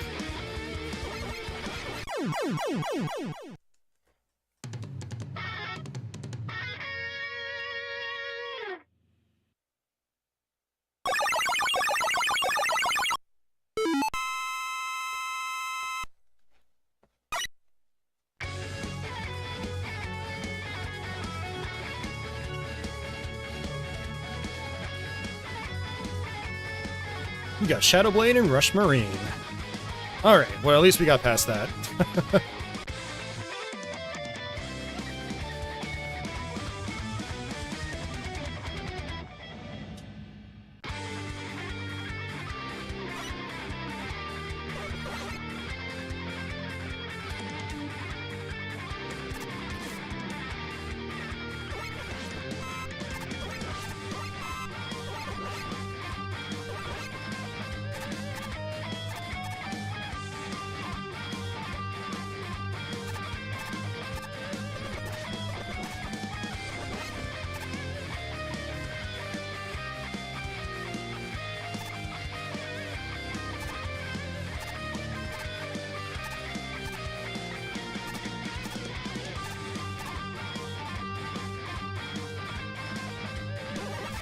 And the lack of slowdown really makes some of this, like, faster, you know, hopping action a lot easier. Timing your jumps is made easier. There's some parts of Mega Man 3 I just love to just speed through. You know. You get into a certain rhythm, you can just, like, kind of hop past things before they even activate. Like those laser beam enemies. Keeps that rhythm and flow going.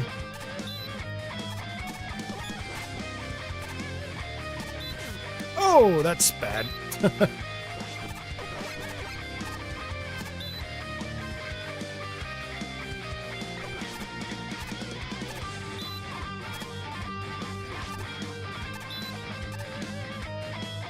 Hey, Steve-O, welcome back.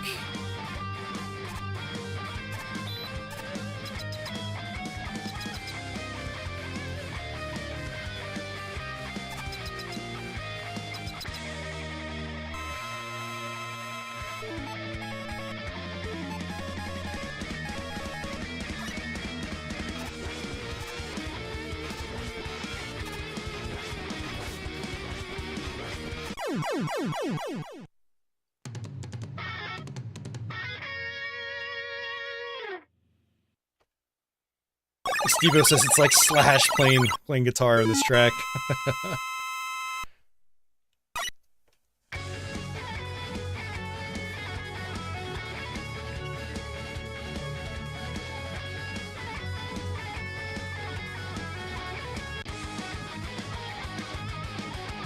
Alright, Spark Man. We can go to Snake Man.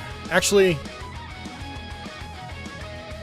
I think Needle Man is what's useful against Snake Man. It doesn't really matter. I mean, some of these bosses I'm going to do without sub-weapons. I think Spark Man actually works against Magnet Man. We'll do that.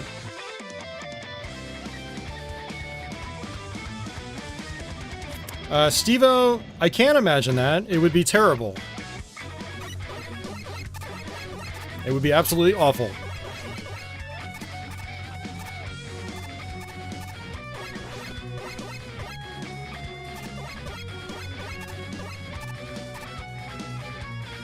We do not need to add lyrics to any classic 8-bit soundtrack.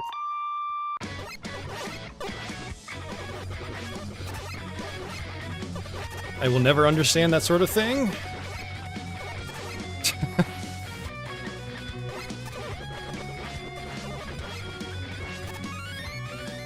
Just let me have my thoughts and memories with just the instrumental soundtrack.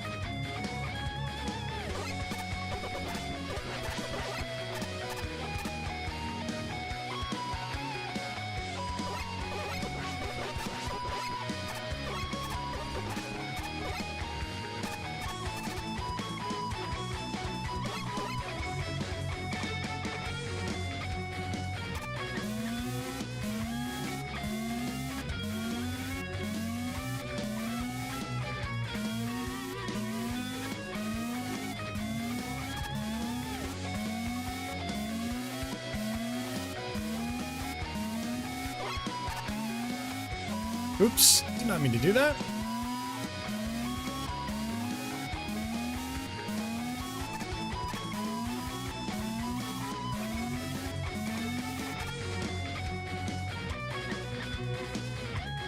'90s gaming guy says, don't ruin a good time. I agree.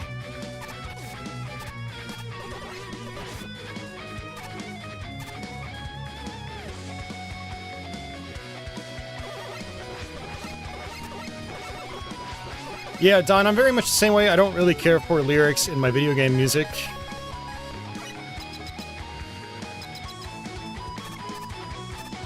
You know, there are some exceptions, especially with some modern games, but for the most part, yeah, just don't do it.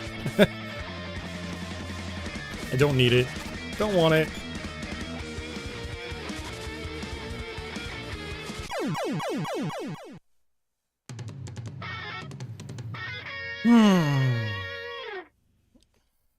Adam says, I love lyrics in my video game music, like with Sonic R. Oh, man.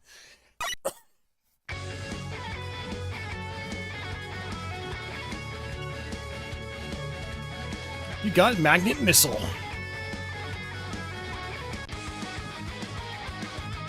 Alright, let's see. So I got Magnet Man, let's do Hard Man. Adam's only half kidding. Oh, man. God, I hate Sonic R. Sadly, I'll probably drive myself, no pun intended, eventually to trying to relearn that game on Saturn. Every time I try, I'm like, what am I doing with my life?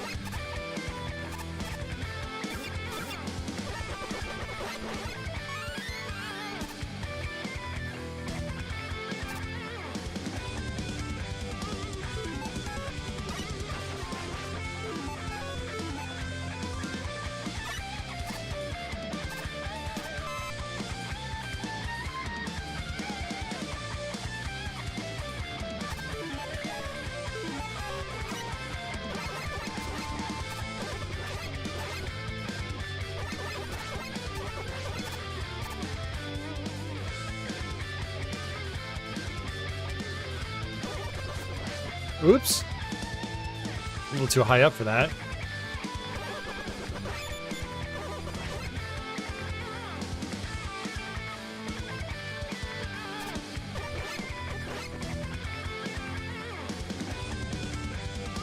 That guy always falls off the ledge there.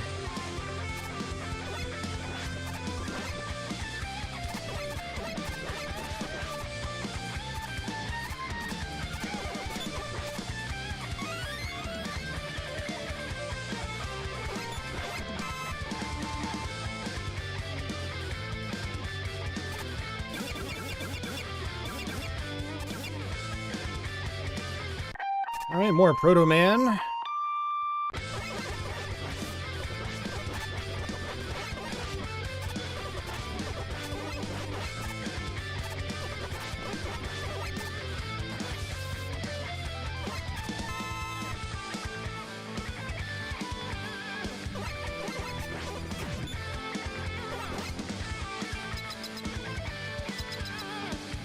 Alright, we're going to use Magnet Man on Hard Man.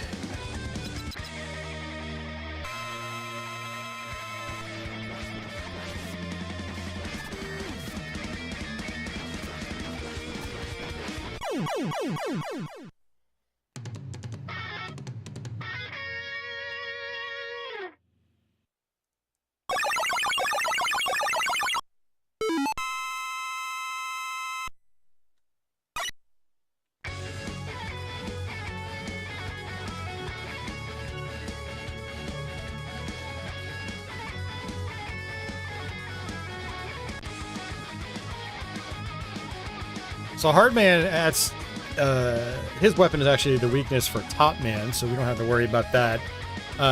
What I will do is Snake Man.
One other feature that I think could have been nice is having like auto fire options, like rapid fire.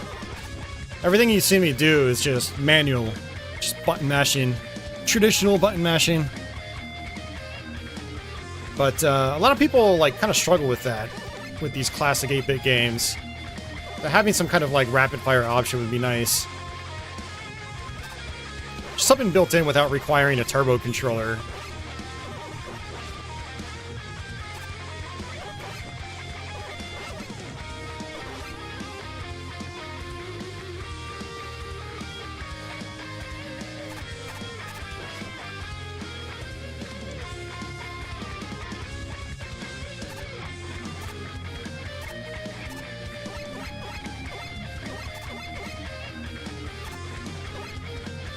Yeah, this Snake Man remix is just amazing. It's great. Some of my favorite kind of metal. You know, it's heavy, but it's also very melodic.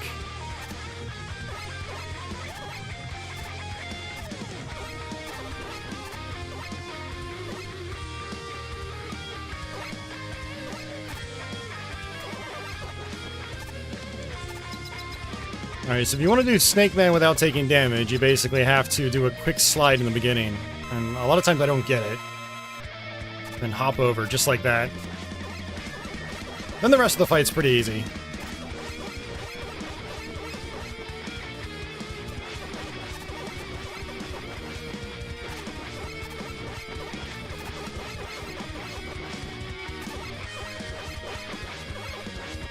And actually, with the lack of slowdown, it makes that first little slide in your first hop a lot easier.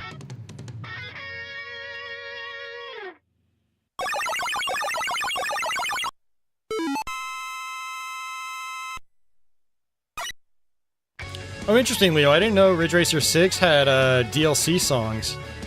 Interesting. 90s gaming guy bought a Hyperkin wired NES controller. Oh no, why? 90s gaming guy, why? Alright, we'll do Gemini Man since Snake Man is his weakness. Yeah, I bought one of those Hyperkin wired NES controllers, and they're okay. But they still have D-pad problems. You'll end up doing accidental diagonals. Also, that planet in the background that was added for this version. It's kind of interesting. Wonder what the story is behind that. Like, I wonder if it was like in like preview materials back in the day, and then Capcom cut it out for maybe performance reasons. I don't know. Because with these conversions, like, Infidelity doesn't really take many liberties with adding like new background elements, new graphical elements.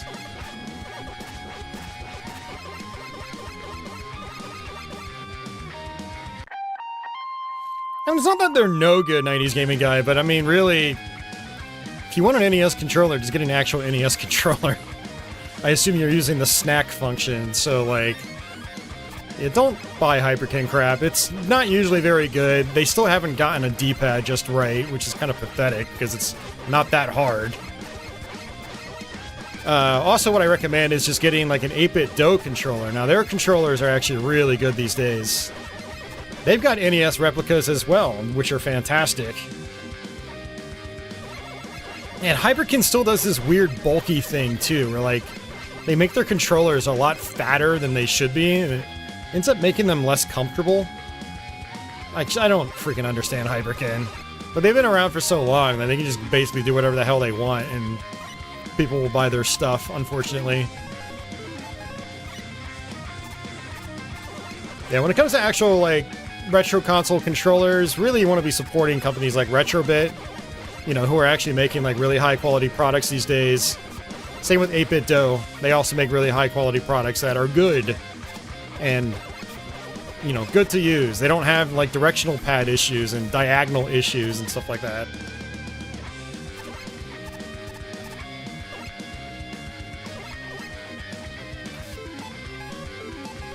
Hyperkin makes really like cheap products. You know, it's kind of like low-hanging fruit. Products that are probably really cheap to make. Big profit margins on them, I'm guessing. And that's why they exist. They don't exist to make good products, they just exist to make money.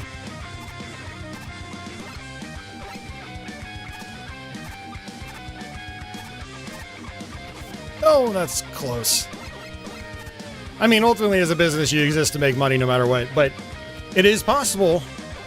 Get this, guys, it is possible to make money while still making good products.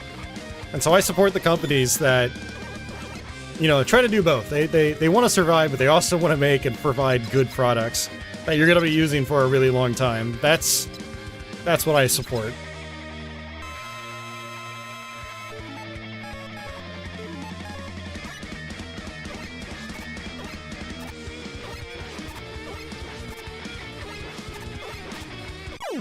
Nice.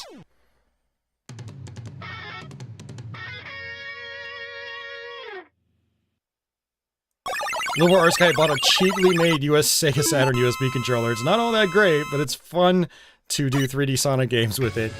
Yeah, and the funny thing about that Little Arts Guy, for the longest time, they were like knockoff Saturn controllers. I had a bunch of them. They just all died on me.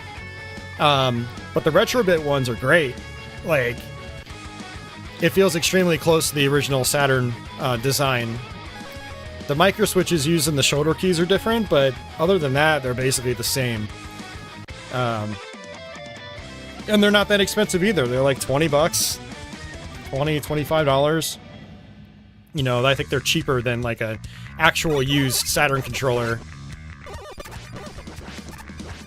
And then they put out a 3D control pad sometime last year, I believe. Either last year or it was early this year, I don't remember, but one of my friends here actually brought it over early in the year. And it feels pretty good. I actually still need to get one of those, because I do want a 3D control pad.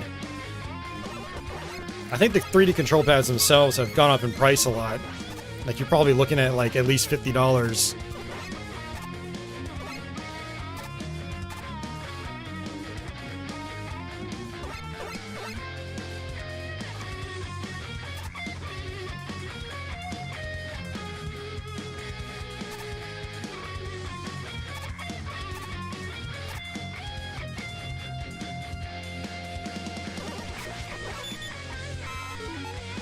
Three E-tanks.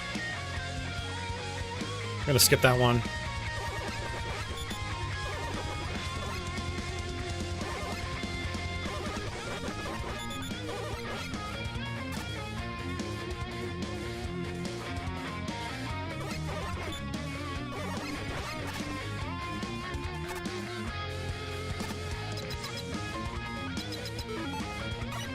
Alright, let's have some fun here. Let's see what we can do, Needle Man without using the weakness. This is a fun fight if you try to do it without the weakness.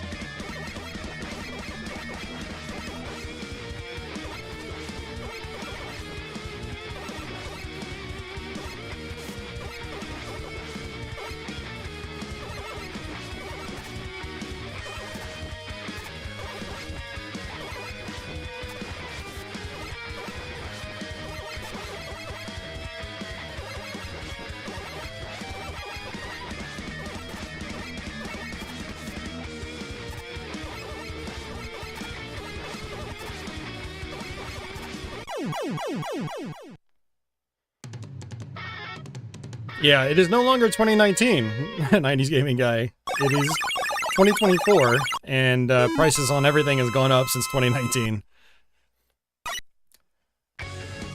Yeah, I think the last one I had, I only paid like 20 bucks for, but that was probably like 2012, you know? And then I realized I didn't really like the controller that much, even though I've used it a ton in the past, like especially in the 90s, like the 3D control pad was like my main Saturn controller for a while. I just really liked it back then. And then one day, you know, in the aughts, I ended up realizing that, you know, this thing isn't actually as comfortable as I used to think, and I'd much rather just use a Model 2 Saturn controller. I've never looked back. But, you know, I kind of want to have another one again, just because, like, I used to have one, I used it a lot back in the day, so... And there are some games that do make good use of that analog controller, so... There's that aspect, too. Alright, so for the two of you out there watching that haven't seen Mega Man 3 before, we're basically going through some of these levels again, but we're going to end up fighting some Mega Man 2 bosses. So Mega Man 2 bosses with really absolutely terrible collision detection, and they do way too much damage output. They output way too much damage. It's a feature I'm very conflicted on still to this day. I always forget the weaknesses as well. This is Metal Man.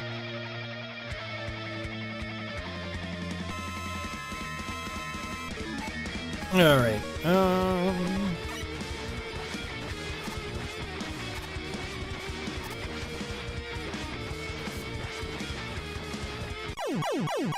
not flawless victory.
No flawless victory for you. Alright, Quick Man.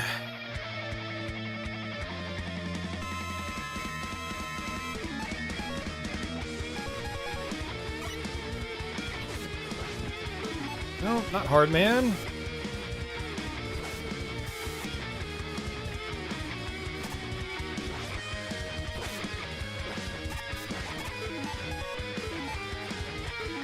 I don't trust this. Like I said, these bosses, they do so much damage. And this version of Quickman just keeps jumping like he's on crack or something.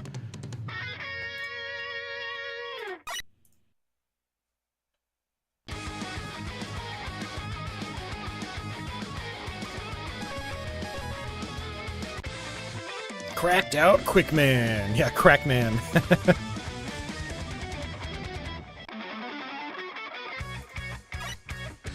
Alright.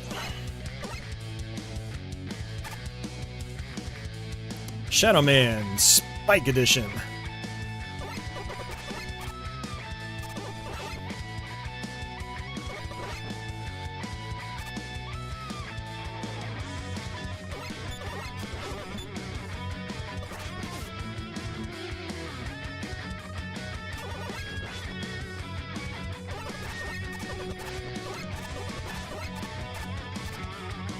I love that piano roll.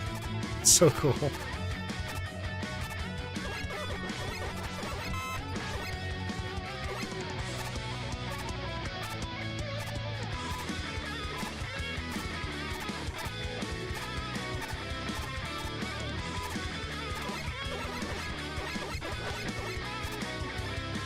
Alright, I think our first boss here is going to be Woodman.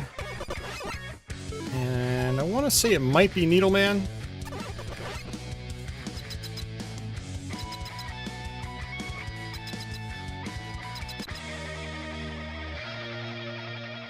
Hey, Liberal Arts guy, you know, as long as you had fun, that's all that matters, right?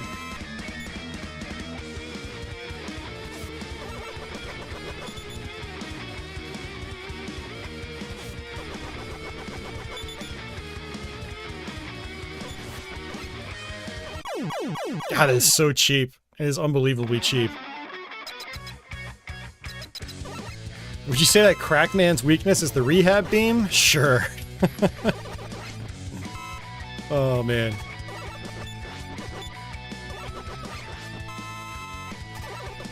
By the way, Needleman's weapon is basically like Mega Man 3's version of auto fire.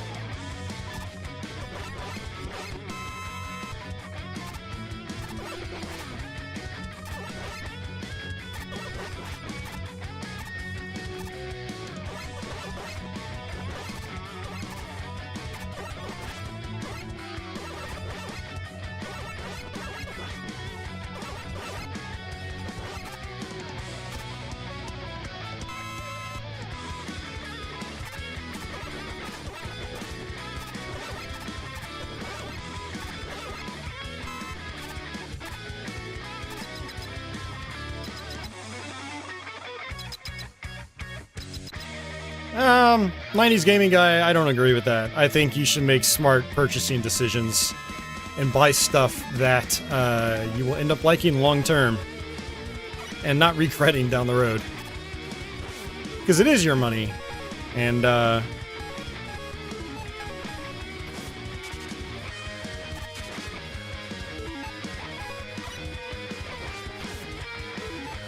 gonna use another E-Tank. I bought so many controllers over the years that, you know, I kind of wish I just paid up and just bought something truly good. And then I wouldn't have had to buy the other 5. If that makes any sense. And also, when you're playing old school games like these, you really want something that is going to be accurate. These games require accuracy. You're playing like a shoot 'em up or something, and your D-pad is constantly doing diagonals accidentally, like that's gonna be a major problem. And it's gonna hamper your enjoyment. Like you say, oh, you should just buy whatever you want, plug it in, and enjoy. But the point is that sometimes your enjoyment is going to be hampered by purchasing something that's not really all that great. And the funny thing is, in a lot of cases, like, you know, a good D-pad could just be the difference in, like, $5 or $10 on your controller. It's like, and that's worth it. You want a good D-pad for 8 and 16-bit games. Like it's a must. Otherwise, you end up flubbing a lot of your movements and stuff and making mistakes when on a normal, like say OEM controller, you wouldn't make those mistakes. So that's what it's all about. And I do think, you know, you should experiment, but I mean, there's so much knowledge out there, so much information that like you can just look up reviews online and you know, make a purchasing decision based on that instead of, you know, making an impulse buy like, ooh, now I have a Mister. Let me just buy a random NES controller. It's like, that's mistake number one.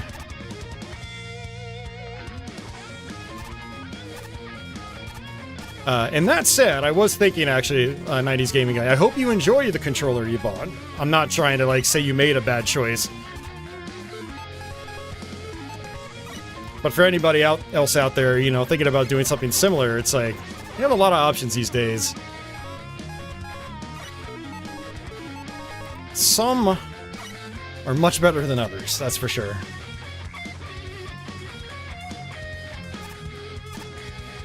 You know, I'm gonna actually grab this E-Tank because I ended up using like 2 or 3 in the previous level because those bosses just do so much damage.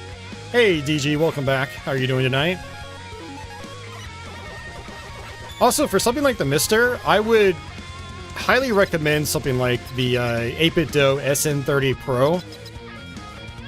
You know, it's got some analog sticks on it, so you can use it with a bunch of different things, like on modern platforms, but it's a great SNES-style controller, very high build quality, and, yeah, super high build quality. And it's just a great controller that works for like a bunch of different platforms. It just feels right for a bunch of different platforms. Same with like an original PlayStation controller, like a non-analog stick PS1 pad, like a PS1 classic controller, like Sony released with their mini console. Like that's, a lot of times I'll just use that with, you know, Super Nintendo and NES and whatnot.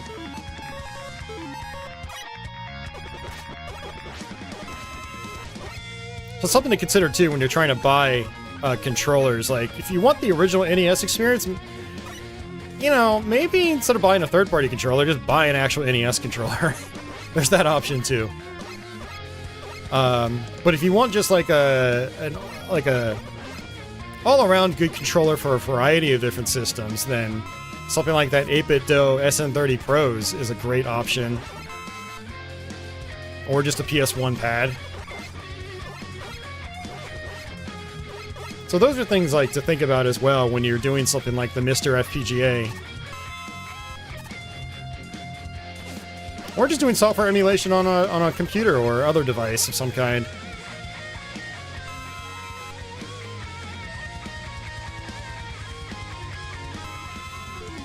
Alright, I'm gonna use Rush Coil up here. Probably gonna have to use another E-Tank.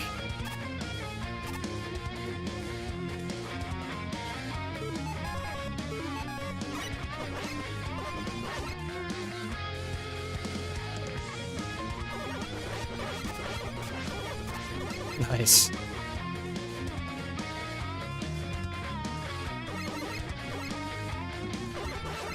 And I used to have so many like little cheap like $8 to $10 third-party controllers, and I think really only like one of them ever was any good, and it still felt cheap. It was actually by TTX. It was a Super Nintendo controller, and feels cheap overall, but it's got a really nice D-pad. Which again is, like, when you're playing games from that era, it's one of the most important things, is a good D-pad. Then I had some old Retrobit ones that were terrible, and I'm talking like 2010 terrible. Retrobit from 2010 is very different from Retrobit now, thankfully. I had a couple HyperKid ones. They were not particularly good. Again, for a lot of the reasons I named earlier.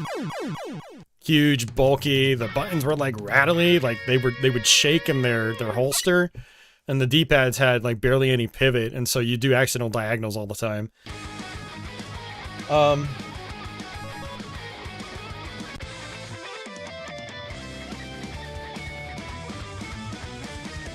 Leo says, I wish those PS Classic pads worked better on a PS3. I didn't even know they worked on a PS3, Leo. That's news to me. That's pretty cool. What's the issue with them on a PS3? Out of curiosity.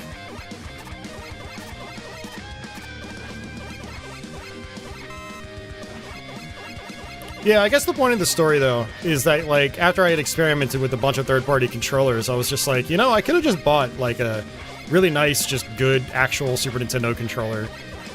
And I did. Now I have a couple.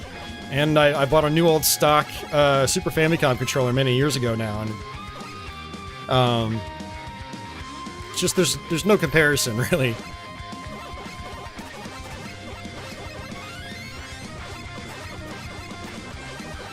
Yeah, it's one of those things too. You get what you pay for. Yeah, like I realize Dogboat controllers aren't super cheap. But I mean, if comfort's a thing for you with the NES, then like, it's worth the investment to get one, I feel.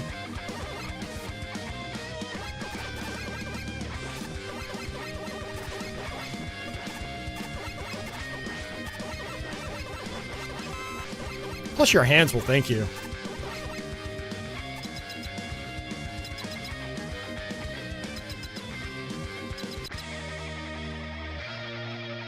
Oh, the buttons were mismapped. Oh, interesting, Leo. Okay.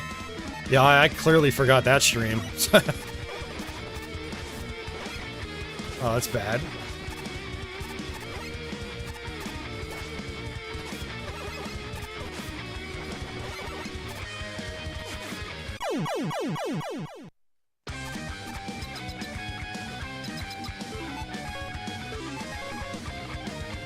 Office, yeah, Retro Fighter control sticks are not very good. Their D-pads are also generally not very good either. I've had multiple controllers by them. I refuse to support that company anymore. They are, it's one of those brands out there that's very much like style over substance. Hey, look at our products, they're really cool looking. You get little keychains in the packaging, and our boxes are nice. It's like the controllers for, like, collectors, basically. It's like, no, it should be function over form, really. You gotta have a controller that functions well. That's the point of a controller. The point of a controller is not to have a really nice, the point isn't to have really nice packaging on your shelf.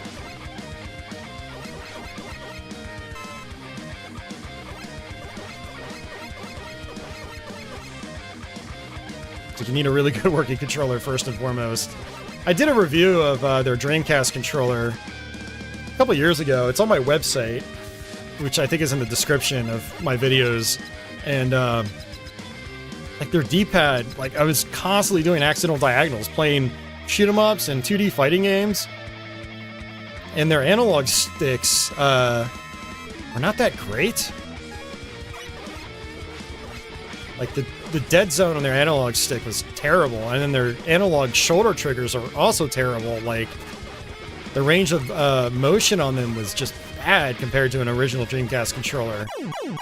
Which means like the original Dreamcast controllers have a very specific design to where like you're playing like Tokyo Extreme Racer and you want to just like slowly like gas up or rev up. Like you can do it with so much finesse on an original Dreamcast controller. On the Retro Fighters controller, there was like very little in between. You're either going all the way or you weren't gassing at all, and it was just not a very good experience. And with a company name called you call yourself Retro Fighters, and you make a 6-button controller for the Dreamcast that doesn't have a 6-button layout, that's just a total missed opportunity. It's like Dreamcast is one of the best fighting game consoles of all time. And you make a controller with still 4 face buttons. Like, really, guys? But there's 2 sets of shoulder keys for some stupid reason. Like, you could have moved one of those sets of shoulder keys to, like, the side of the main four face buttons and had a well, you know, it doesn't even matter because their D-pad sucks, so it wouldn't have even been good for fighting games. Anyway, alright, I'm done ranting about them. Okay, I don't need that extra life. And the thing is, like, I think when I bought my Dreamcast controller by them, it was like 45 or 50 bucks. Like, that's not cheap. Like, you could still get, like, good used Dreamcast controllers for, like, 20 or less. Ugh. And then I brought their Brawler 64 controller, because I was like, everyone raves about this controller, and it ended up being very similar to their Dreamcast release. Not a particularly, good D-pad. An analog stick was okay, but still not, like, anywhere close to, like, an original N64 analog stick. Barone says, once I began to use 8-bit-Do controllers, I just abandoned the other ones. Yeah. I mean, 8-bit-Do has come so far.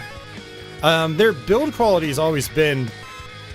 Well, no. I don't want to say their build quality has always been good, because I actually had their early set of Bluetooth controllers for Super Nintendo, and I actually did not like them. I swore off 8-bit-Do for a while. They had diagonal issues on their earlier controllers. Like, I would played Light Force on NES, because with their Super Nintendo pads, there was like a NES dongle you could buy, so I bought that. And, like, I was just doing diagonals left and right like crazy, like, unintentionally, which is a big problem with something like Light Force. But then there was a ton of input lag with their Bluetooth pads, and I was just like, okay, I don't like this company. But their build quality has since come around. They don't have diagonal issues anymore with their D-pads. Their D-pads feel really good. And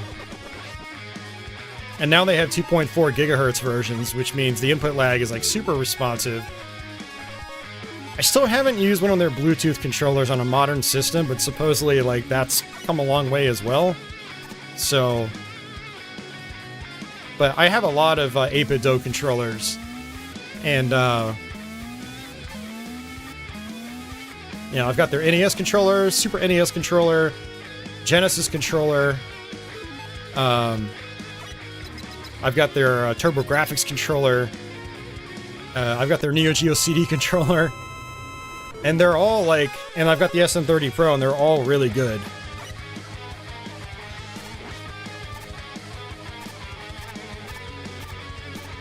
Although I do wish they had, like, a actual Neo Geo dongle for the 2.4 gig controller.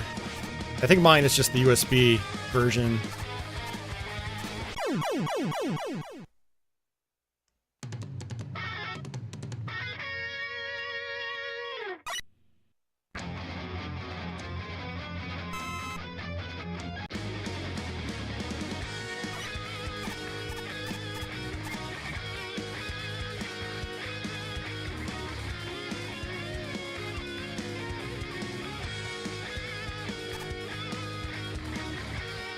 Man, you guys got me really thinking about controllers now. Good job.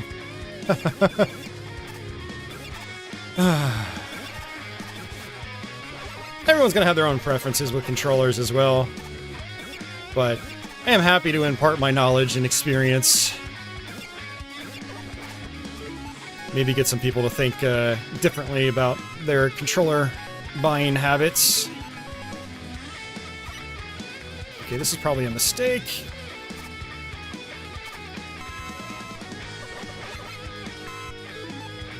Should really use Rush Jet here. This is where Mega Man 3 starts becoming, like, a little rushed. No pun intended, I am using Rush Jet, but you can definitely start to tell that, like, corners were cut with the game by this point in the development cycle. Oh yeah, Office, the 8-bit-Do M30 for the Genesis is really nice. Great floating D-pad, good 6-button layout, it's comfortable. I mean, in some ways, it might even be better than the original Genesis 6-button.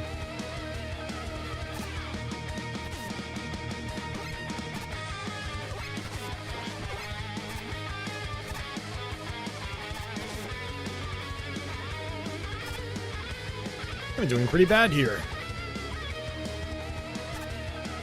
It's okay, we have about 1,000 energy tanks now, so it's not a big deal.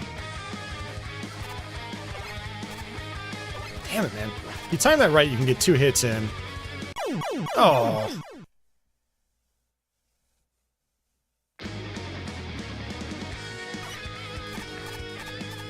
Let's do that all over again. No checkpoints.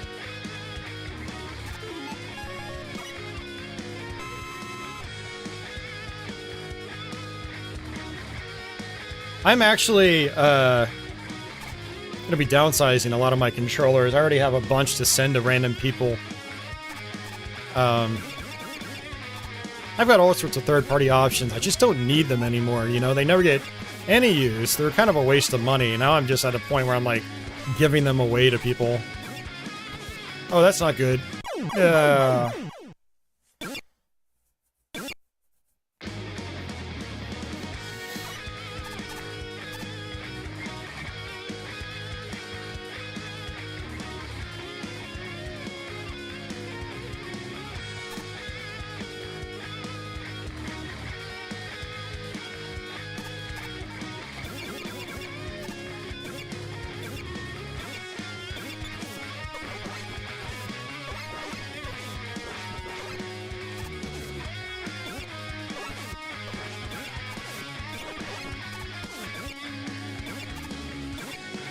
Not one of my favorite sections in this game, that's for sure.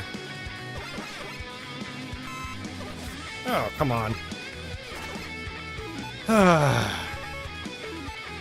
Keep pressing Y to use my E-Tank, but it doesn't let me. It just cycles me back. I have to press the B button.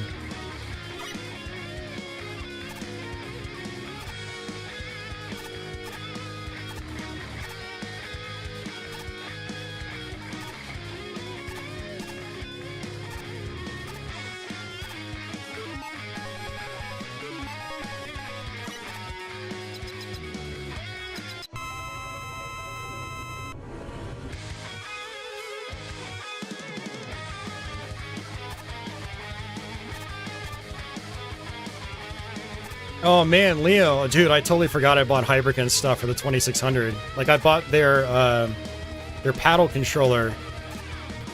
Also, wasn't really all that great. They put like this weird stick on it. It's supposed to replicate like the joystick inputs, and like it felt almost useless for 2600 games. Like, seriously, guys. I mean, it's a novel idea, but it's kind of ultimately pointless. And the analog or the paddle functionality was just okay. It wasn't great. So it was like a good concept that was kind of half-assed. And that's what bothers me about them. It's like everything they do is kind of half-assed. Like, their stuff is usable, but man, go all the way. You know? Glad to see the collision's still terrible here.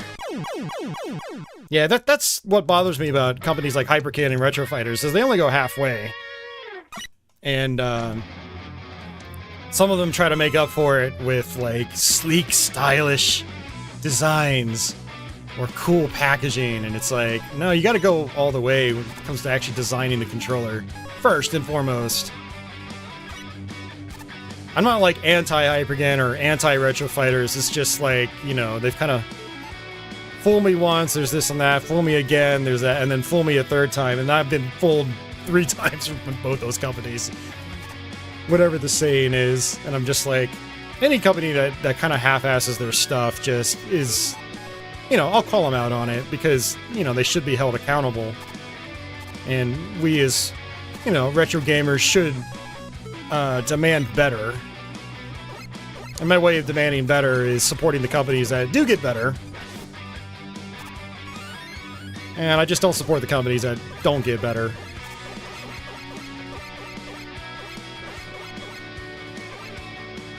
That's kind of how I go about everything I buy. It's not just video game controllers. Yeah, it's the principle.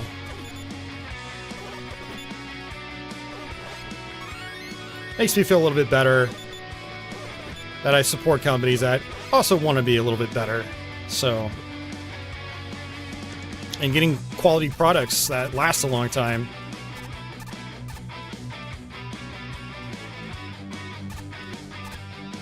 I really love this remix as well. It's really nice.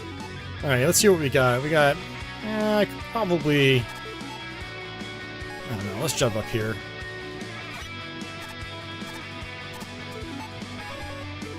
Yeah, getting close to the end of this game as well.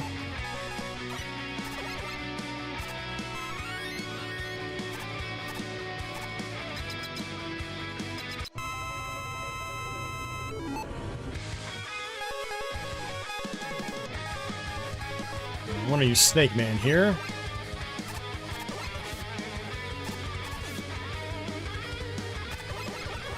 Oh, nice. 90s Gaming Guy says, I am thoroughly enjoying the Mister. The system is everything great that everyone here mentions. The amount of arcade games that work with it is amazing. He sunk like 6 hours into arcade games on the Mister a week ago and enjoyed every minute. Awesome. Oh yeah, I mean, I was more talking about the Hyper Kitty controller, not the Mister.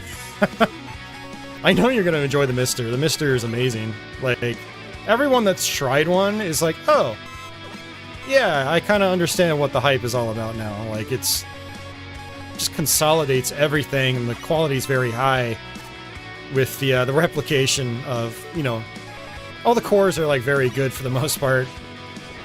Some are still work in progresses, but, you know, a vast majority of them are... You're not going to really notice much different between that and original hardware, which is part of the point.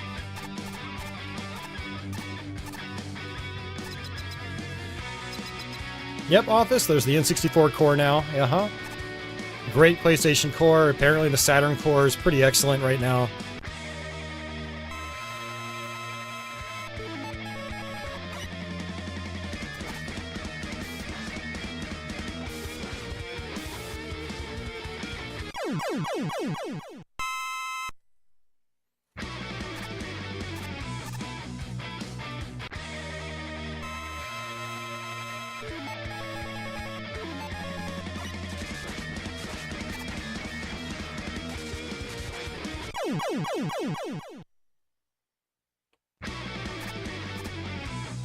Yeah, PlayStation Core, when my Mister was working, I basically just didn't even use my PS1 anymore. It was that good.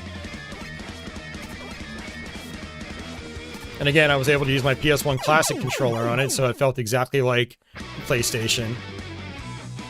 And the great thing is that you don't have to worry about limited memory cards anymore, or juggling memory cards.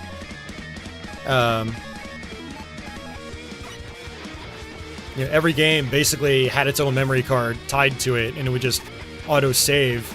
You had it set to that. So it made doing PlayStation stuff on stream so much more convenient.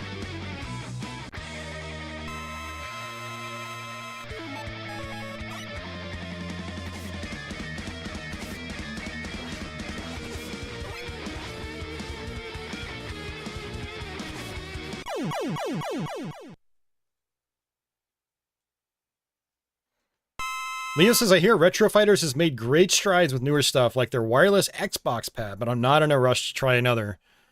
Yeah, unless somebody, like, brings one to me, I will not touch that with a 10-foot pole.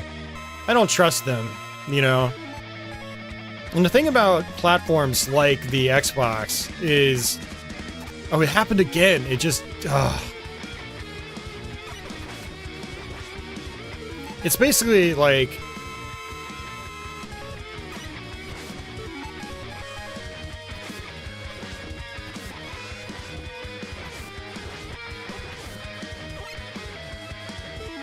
Oh, jeez, come on. Yeah, I did it again, and I just, like, depleted all my energy. It sucks. And the thing about, like, the Xbox platforms is that, like, most people are just using analog sticks with them. You know, I feel like Xbox D-pads actually don't get a lot of credit. They're actually pretty decent. Because so many of the games are like 3D platformers or first-person shooters or, you know, racing games. You know, all games that you use the analog sticks with. And so I'd be very wary to try the Retro Fighters controllers based on their prior D-pad designs. That's right, I think Needleman was his weakness. Also, their analog sticks have never impressed me with stuff like Dreamcast or N64, but both those platforms had very, like, unique analog sticks. I'd imagine, and this is just, I could be wrong, that, you know, modern analog sticks are probably easier to replicate, and so whatever Retro Fighters has come up with might end up working better with, like, modern titles.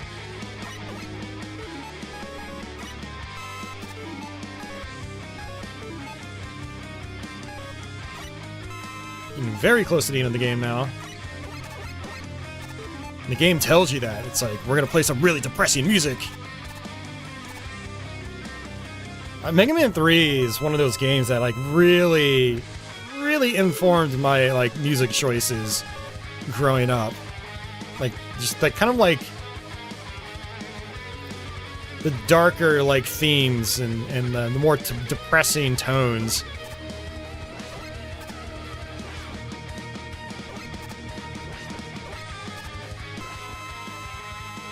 I absolutely have always loved how, like, the boss music in Mega Man 3 just sounds like evil.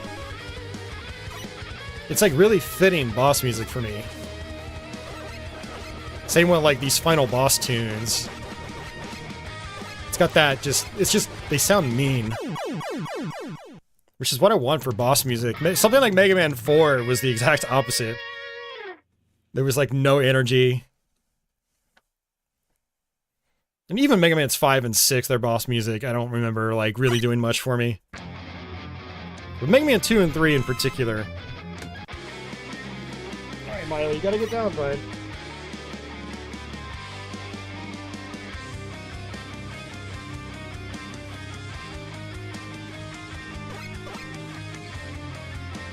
Oh, Leo, no, I guess... yeah, some Xbox 360 controllers have absolutely awful D-pads. Some controllers, on the other hand, like my black-wired 360 controller, it's fine. Like, I have no issues with it. But I was more talking about, like, the original, like, Xbox controller S D-pad, which is actually a pretty accurate, good, solid little D-pad. And then the Xbox One and Xbox Series controllers with the micro-switch setup, those are really good D-pads, too, so... It's like a certain subset of 360 pads, though, had pretty awful D-pads. Yeah, I totally get that.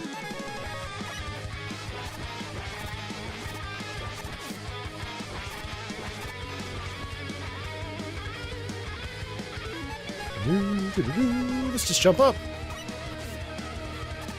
Haha.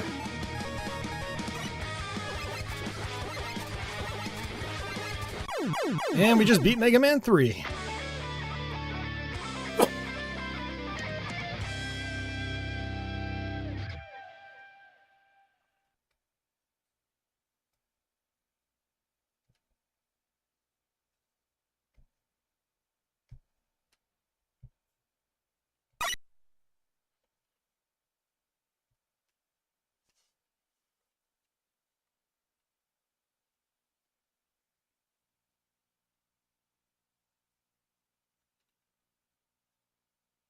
Office is the newish Retro Fighters PS2 Defender blows.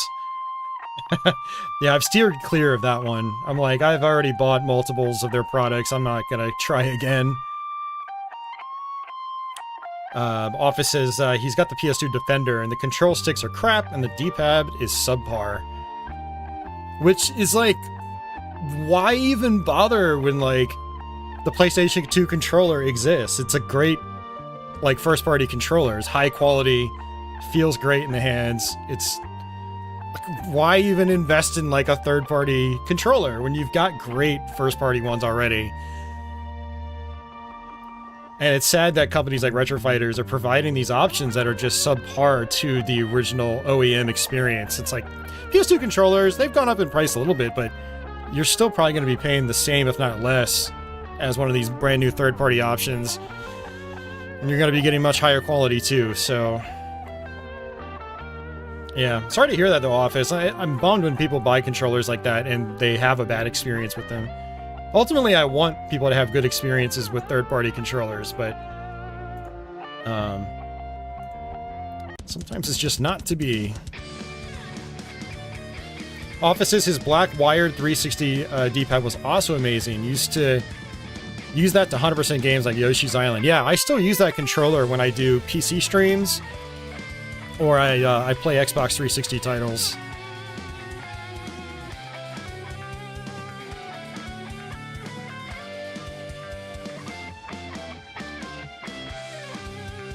Yeah, I know what you mean, Leo. Navigating the on-screen keyboard with that 360 D-pad you're talking about. It's like, sometimes you would press in a direction and just wouldn't even register. And then you had diagonal issues as well. But yeah, there were some revisions of it that kind of fixed the problem. I don't know what they did internally to correct things, but yeah, like Office and I have that black wired controller. Its D-pad's perfectly accurate for me, so.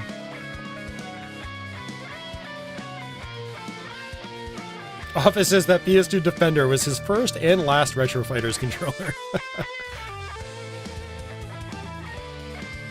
You kept using it anyway, you were intent on making it pay for itself. Yeah, that's the other thing too. It's like, man, I just dropped like 30 or 40 bucks on this controller.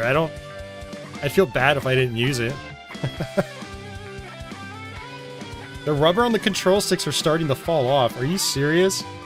No, that's just bad.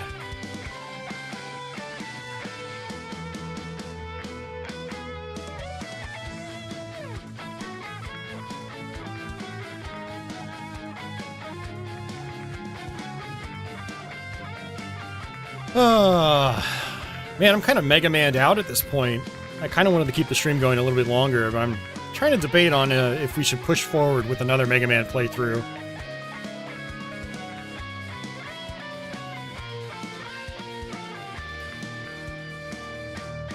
I don't know. Let's see.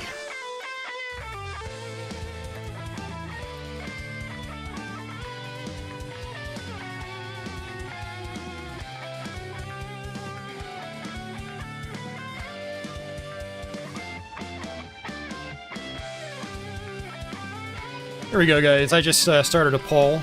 I mean, I probably already know what the answer is going to be, but we'll let it be interactive.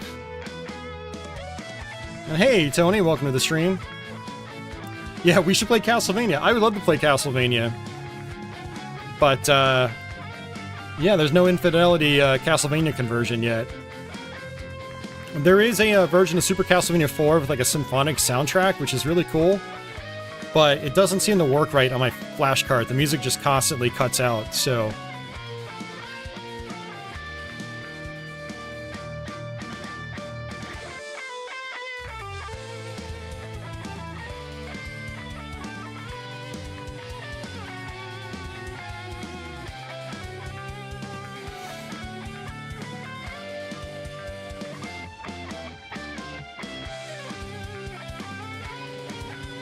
Alright, no Milo.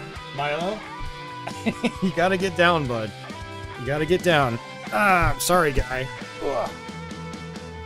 Now, Milo, stay down. My cat Milo is so stubborn. He also likes to, like, bump into everything, so, like, if I let him on my desk while I'm streaming, he's gonna, like, go to the Super Nintendo and bump into the cartridge and probably freeze everything, so.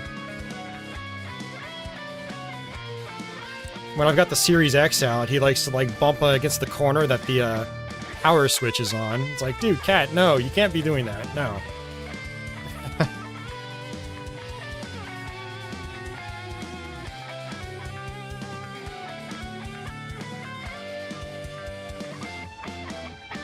Alright, well, I already knew what the answer was going to be. So I'm going to go ahead and just end that poll. Thanks, guys, for participating in that. 15 votes! Nice!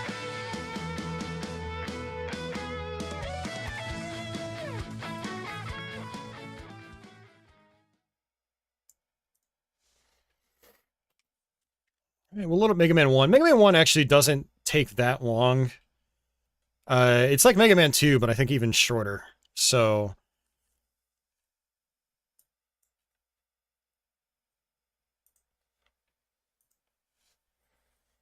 Oh, that's right. This one came out earlier this year. I forgot about that.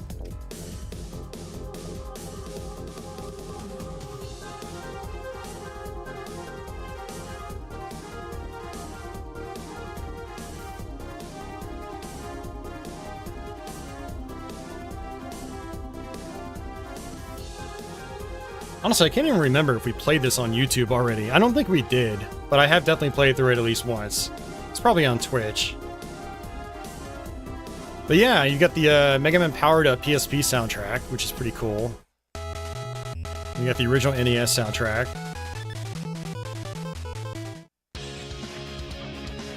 And we got the rock version. So we'll probably go with that, just because it's great. I need to relearn Mega Man Powered Up, though. I haven't actually beaten that game in well over 10 years, and probably longer, actually, but I really enjoyed it. It was a really fun version of Mega Man 1. With some added content.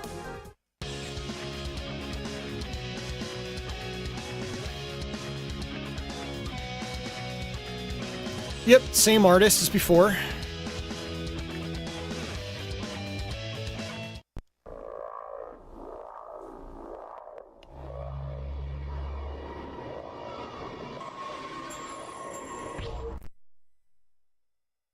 Oh, it doesn't say Capcom.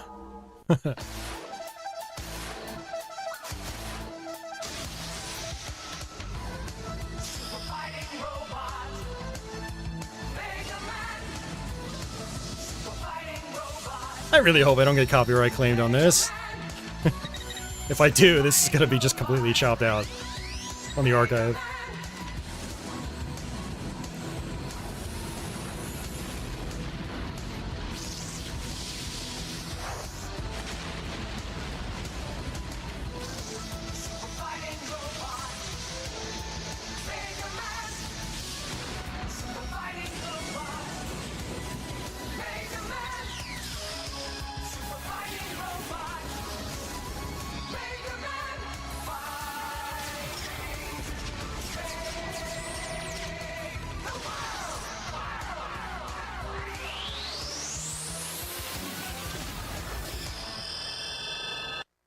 Word.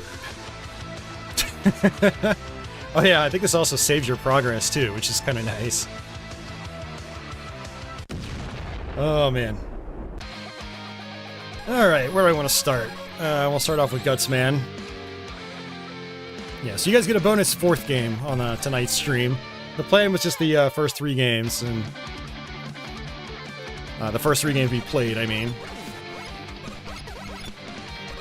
Yeah, hopefully the Zelda 2 conversion is going to be finished soon with the MSU-1 support. And then we can try to work towards streaming that.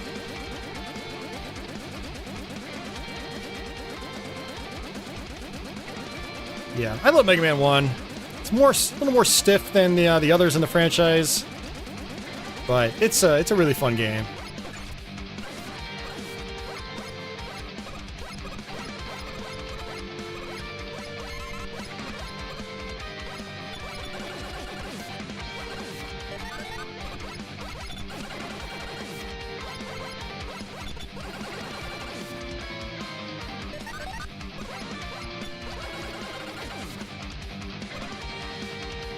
The levels aren't terribly long either. Like, we're already almost at the boss fight.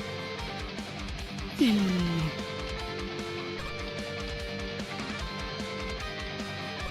have to take some damage here.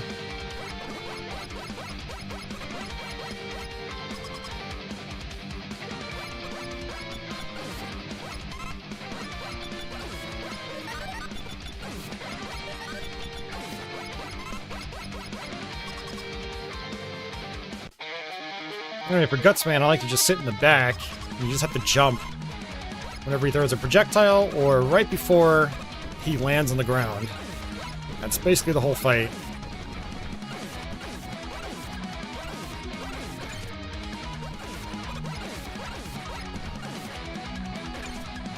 And sometimes that happens. That's pretty cheap. He doesn't usually go all the way to the left. He usually will get up on top of the rocks and go backwards, but... And that's the RNG for you.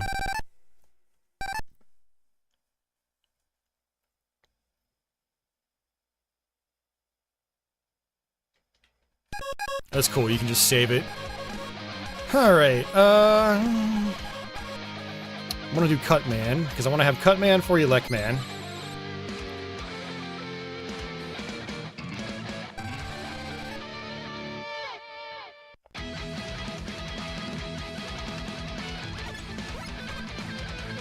Yeah, so in this one you can use the shoulder keys to cycle.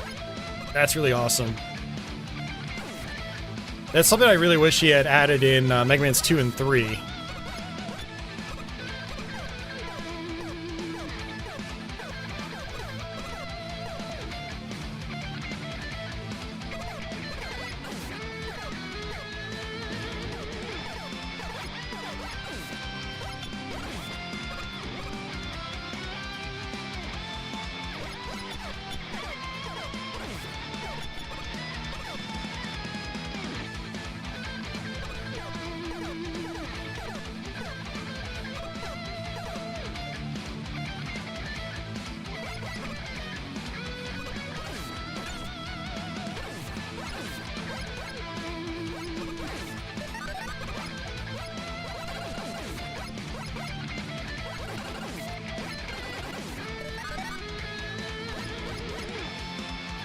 How's everybody doing? Chat's getting a little bit quiet out there.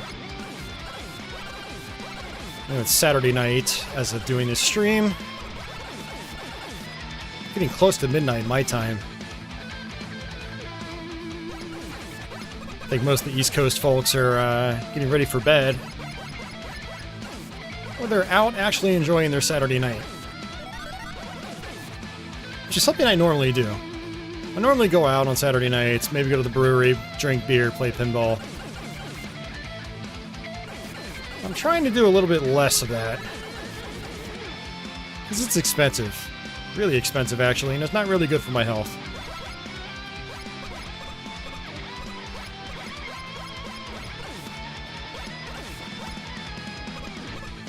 Doing a YouTube stream's be good.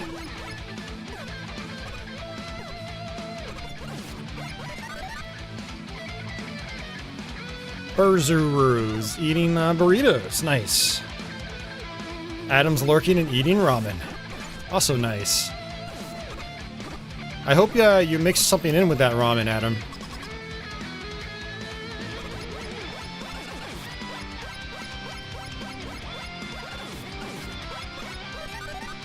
Maybe I'll have some burritos afterwards. I got a rotisserie chicken I have to pull apart. It's in the fridge. I bought it last night.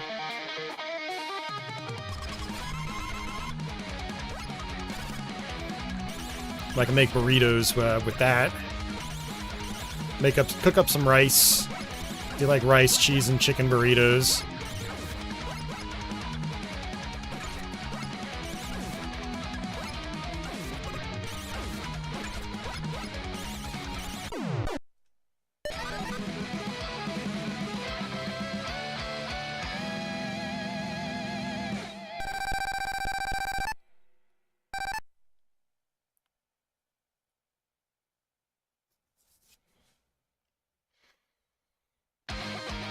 Alright, so we got Cutman's weapon. Now we can go to Elect Man.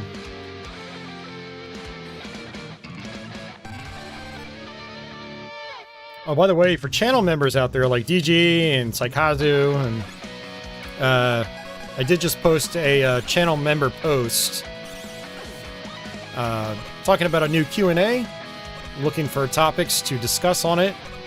So go to that channel member post. You know, post something for that video. Some topics of discussion.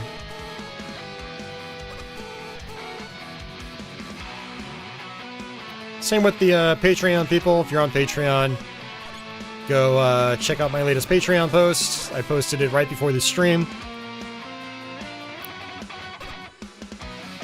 So we can get ourselves another Q&A video going.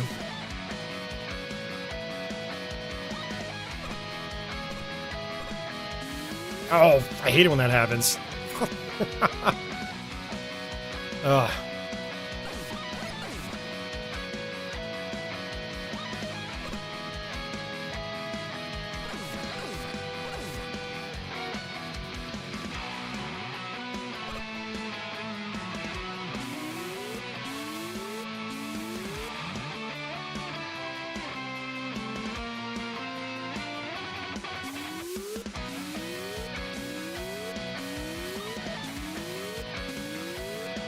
Where are the Milo emotes? Well, you should ask it, and I'll answer it. And hey, the more you pester me about it, the more likely I'll actually try to create some.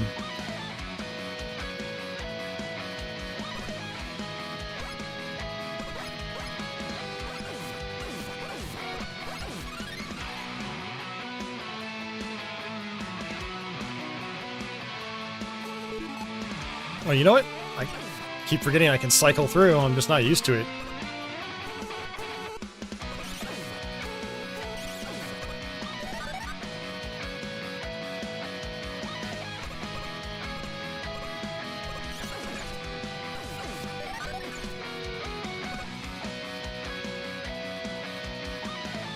Yeah, I'll probably get rid of some of those patchy modes, like the 8-bit patchy, no one ever really uses.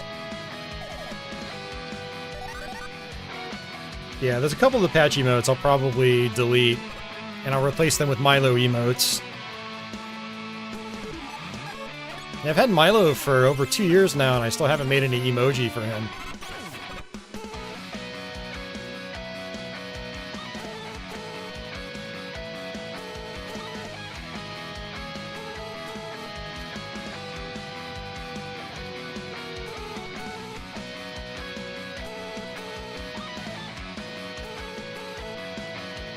I always like to let that guy just bounce off. So when I get to the top of that ladder, a lot of times he'll just land right in, like, into my face, which will knock me down to the previous screen. But hey, I got the Magna Beam. So for this dingus right here, I can just... Ha ha ha. I'm so clever. Alright, we're gonna use Cutman. That's the weakness on Electman. Mega Man 1 is pretty mean, so I highly recommend taking advantage of boss weaknesses.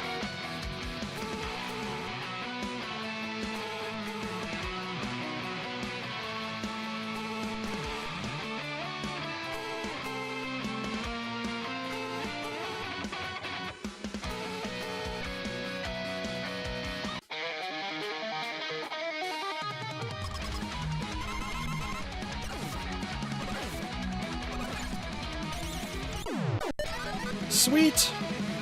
Where did Mega Man go?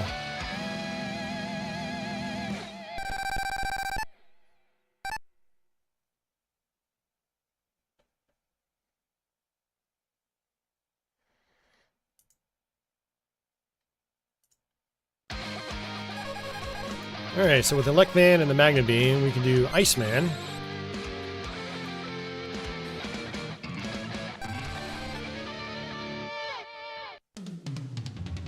What kind of snacks did you get, DG? I hope you brought pizza.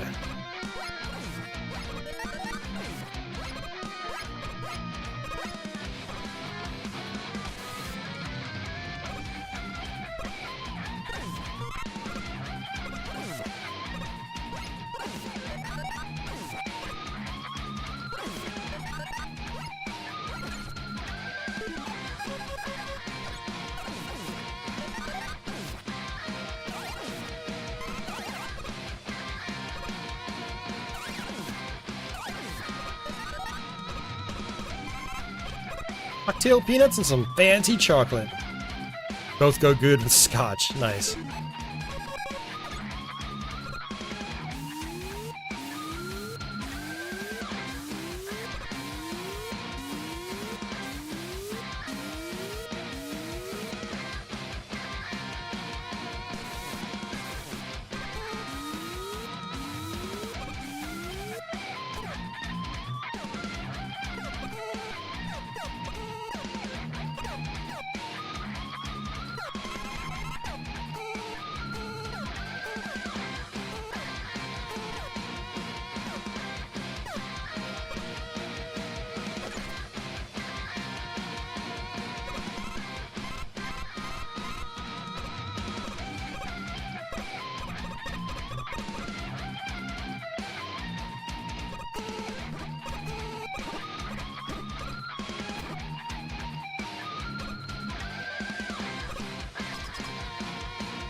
Alright, Electman is Iceman's weakness.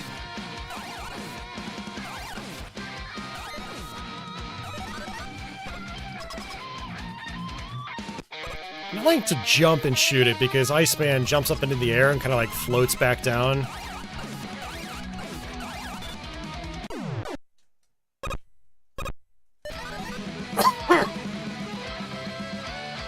Man, now I really want burritos.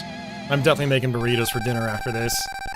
I had a salad for, before starting the stream, so that's already kind of like making me hungry. Salads don't keep me full for that long, but they are healthy. Alright, let's do Fireman since Iceman is his weakness. Oh yeah, Adam, this game usually flies by pretty quickly. Usually takes me about 30 minutes to go through it.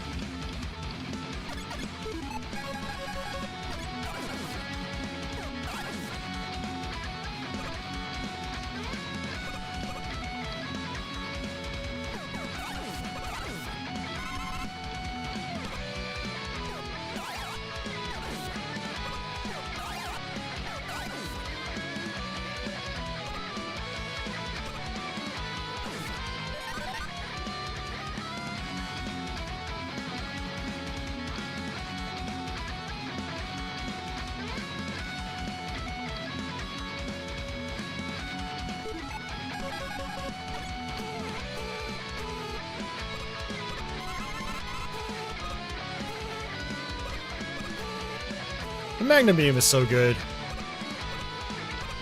Yeah, it's definitely one of those weapons that I recommend getting a little bit earlier in the playthrough. Otherwise, these levels are a lot more challenging than they probably need to be.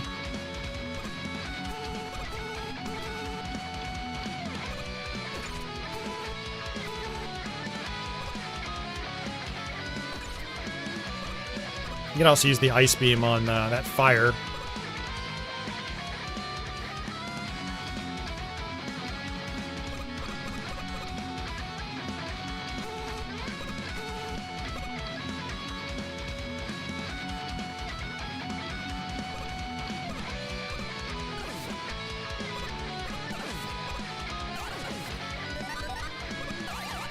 Also, Electman's beam is basically like the Metal Man of this game.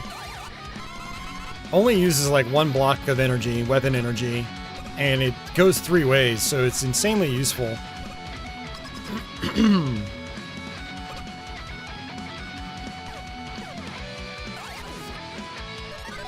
So once you get Electman's weapon, you can just really roll with it pretty easily. Cutman's is pretty good as well, but it's kind of short range.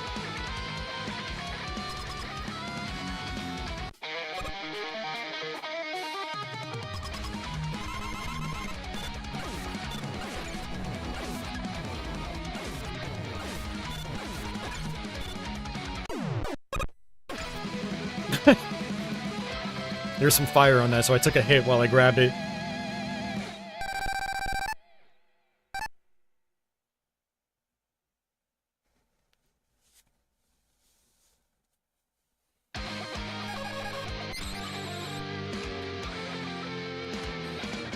Alright, on to Bomb Man's level. Just got a pretty easy stage.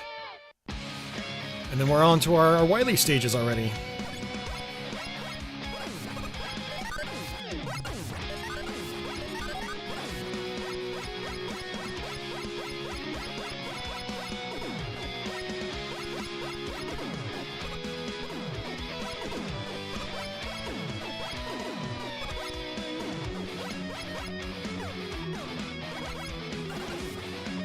So like for these guys, I should really just use Electman's weapon.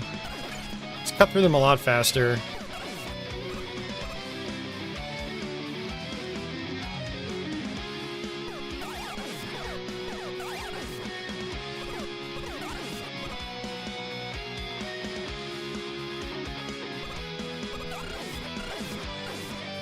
I just wrecked him.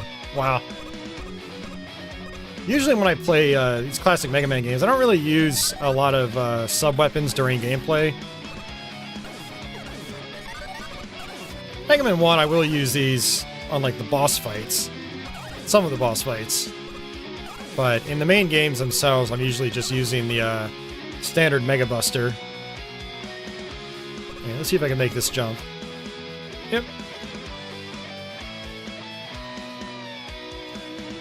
Spikes kill you instantly. And, yep, no iframes on spikes in this game.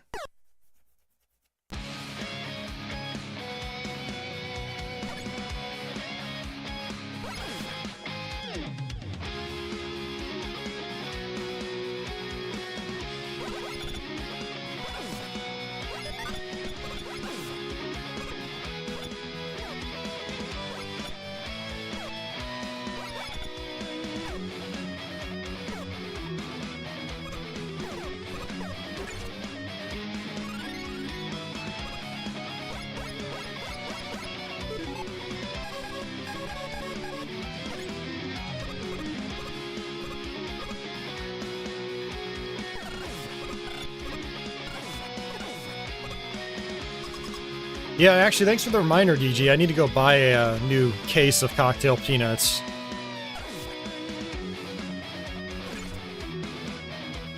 I ran out a couple weeks ago.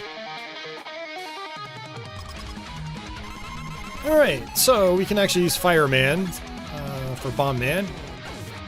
Do a nice chunk of damage with every hit.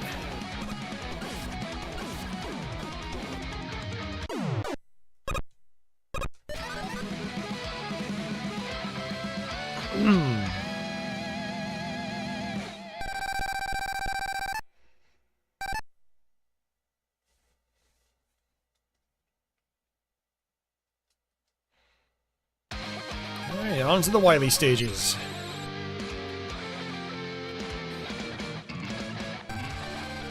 Yeah, with 6 Robot Masters and a relatively short set of Wily levels, this game doesn't really take all that long to go through.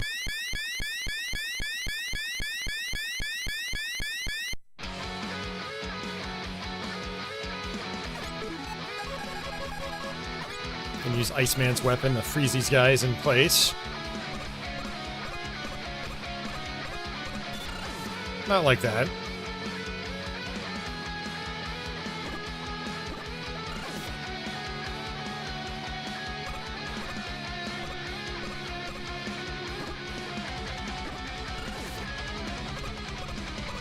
Yeah, you've got to watch those guys. They'll do a small hop, and if they do that, then you don't want to freeze them in place.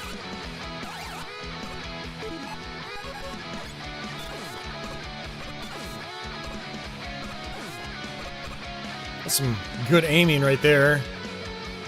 A lot of times that middle one, I mistime the ice attack, and I screw that up. I sound different. Is everything good? Yeah, I'm just tired. I think I'm losing my voice right now, but aside from that, I'm fine.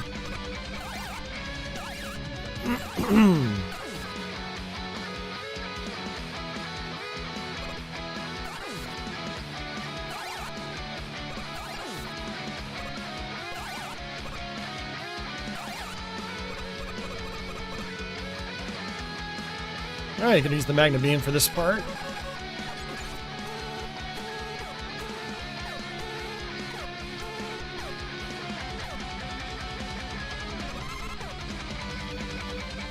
So apparently, you can actually just, fall back down here, and these should reappear. Yep, and for some reason I never knew that. Until recently.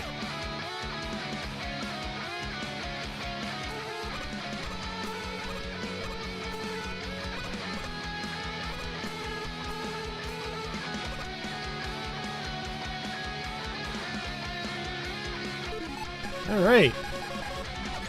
I actually probably should have tried to get some more weapon energy for this, since Elecman is the weakness for the Yellow Devil. And if we hit select, I think we can actually use the pause trick. Yep.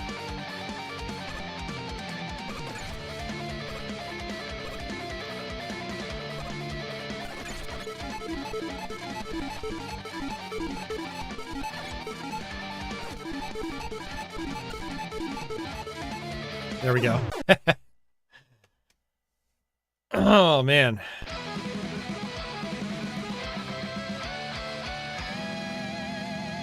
Not flawless victory, but still pretty fun.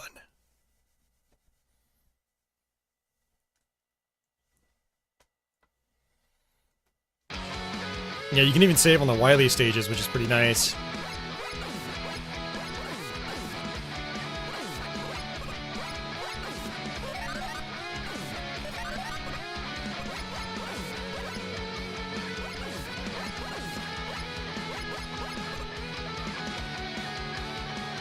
Yeah, good enough victory. I always forget what works against Cutman.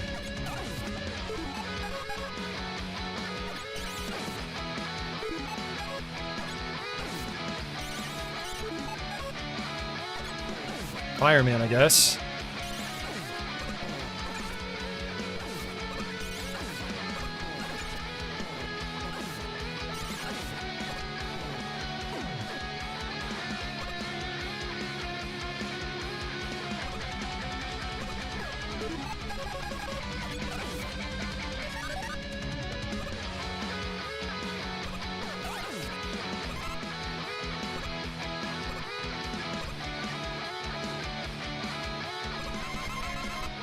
Yeah, actually, Adam, I think you're right. I think Gutsman actually does work quite well against Cutman. It's probably why there's a couple of rocks in Cutman's arena normally.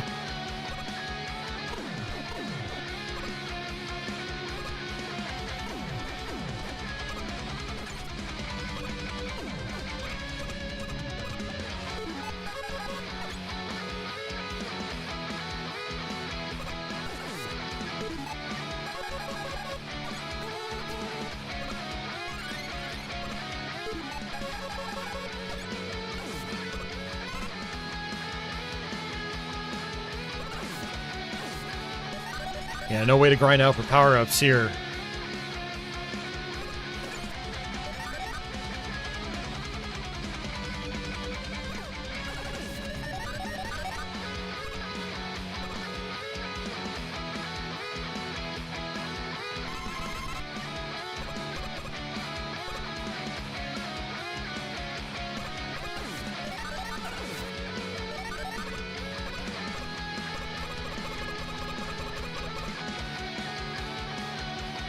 And no energy tanks.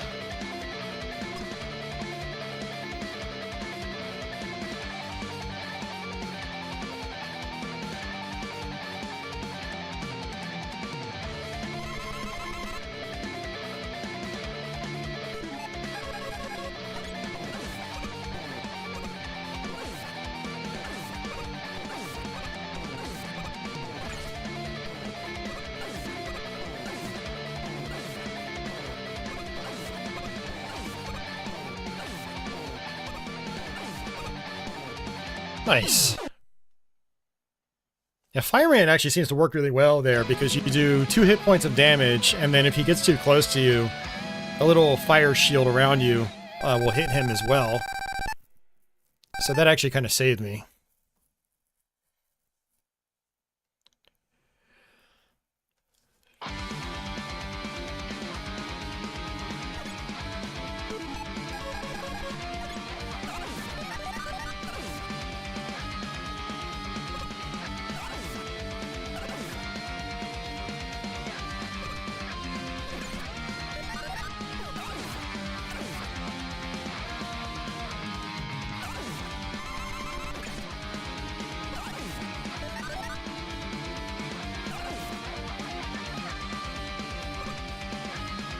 Alright, speed up section.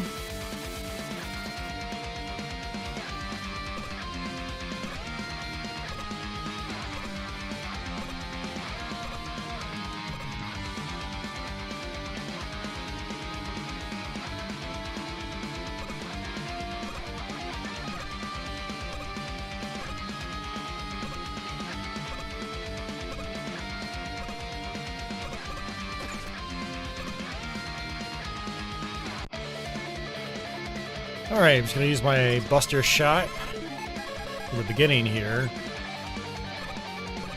Oops.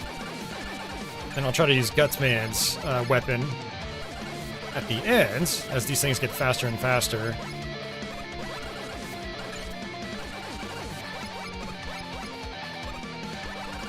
Ah, that's bad.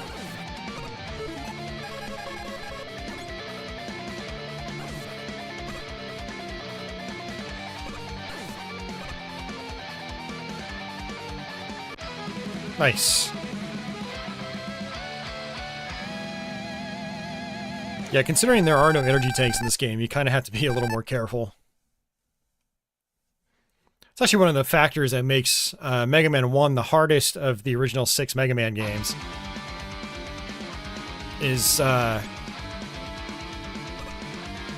Yeah, you've got to actually be good in this game. Which is, honestly, it's easier said than done.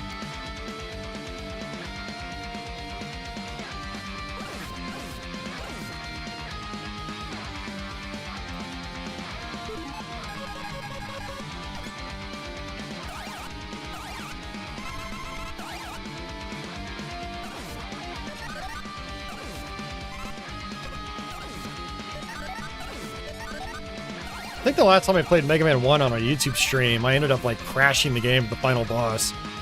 We ended up just switching games. I think it was on some like NES variety stream. Hey Jason, welcome back.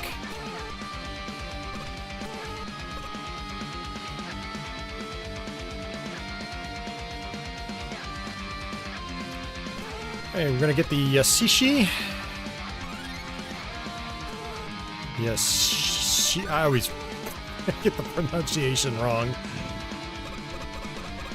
Gives us all our item energy back, which is great.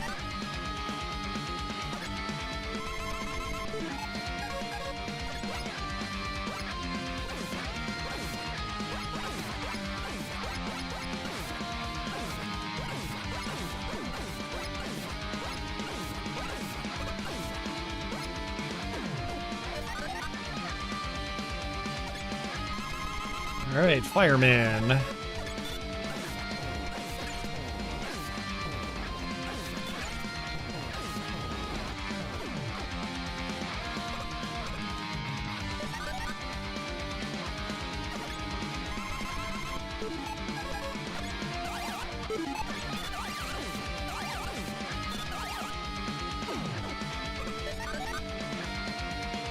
Alright, Gutsman.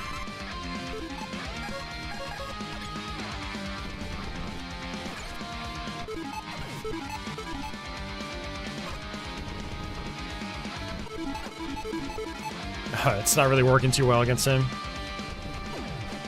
So that was pretty good.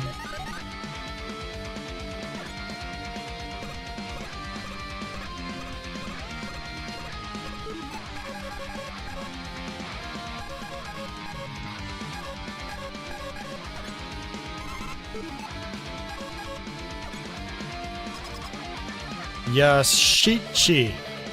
Yashichi? Yeah.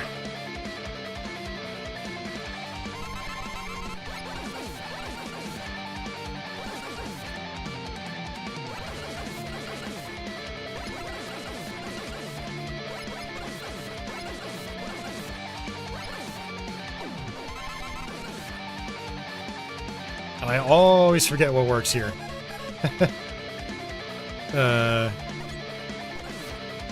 Nope, not Fireman. Oh my god, we're gonna... The fire shield just would not go away. Yeah, Mega Man 1's final boss fight is probably one of my least favorite Mega Man final boss fights. It's so easy to get hit. You got no E-tanks.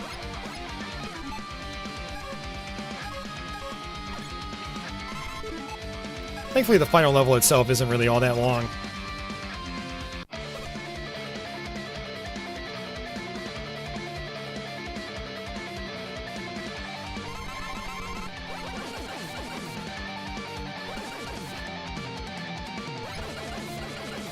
I like the first phase, because it's pretty controllable. But that second phase is just like, ugh.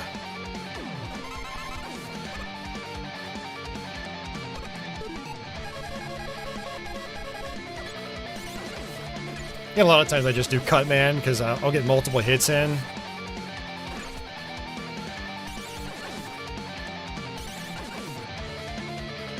I guess I have to kind of like bait the projectile upwards, because it just tends to go wherever you are in the screen. Alright, we got it. Awesome.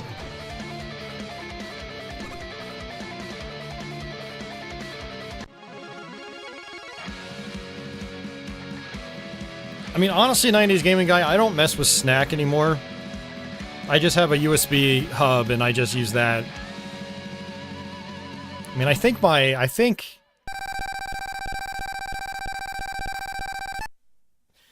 have a blister board on my Mister, but I mean, I just use USB controllers and that's it.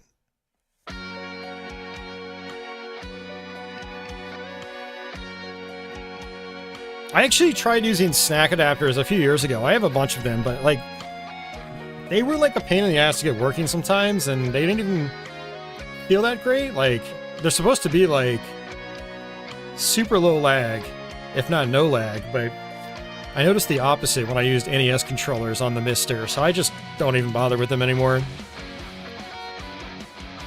Just use good USB controllers and you're fine.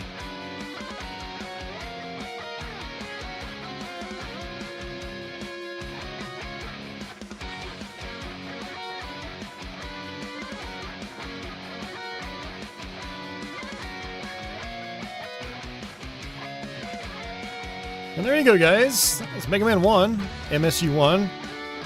That's also by Infidelity. And again, if you want to try any of these, in the description box, I've got a link to Infidelity's X profile, aka Twitter.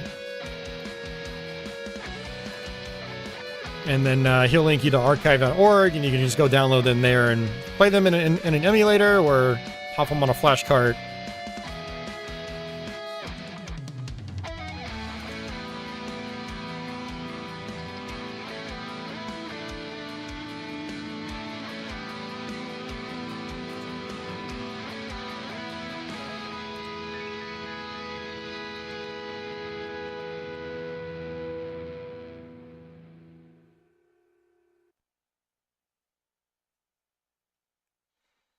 Presented by Capcom USA. Sorta, kinda, not really in this case. I guess we can... Oh, interesting, it just throws us right back in here. I can play any of these levels again. It's pretty neat.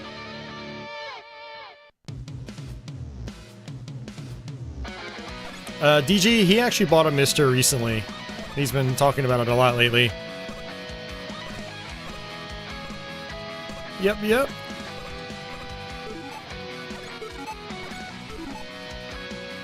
wonder if there's a way to, like, soft reset. I guess not.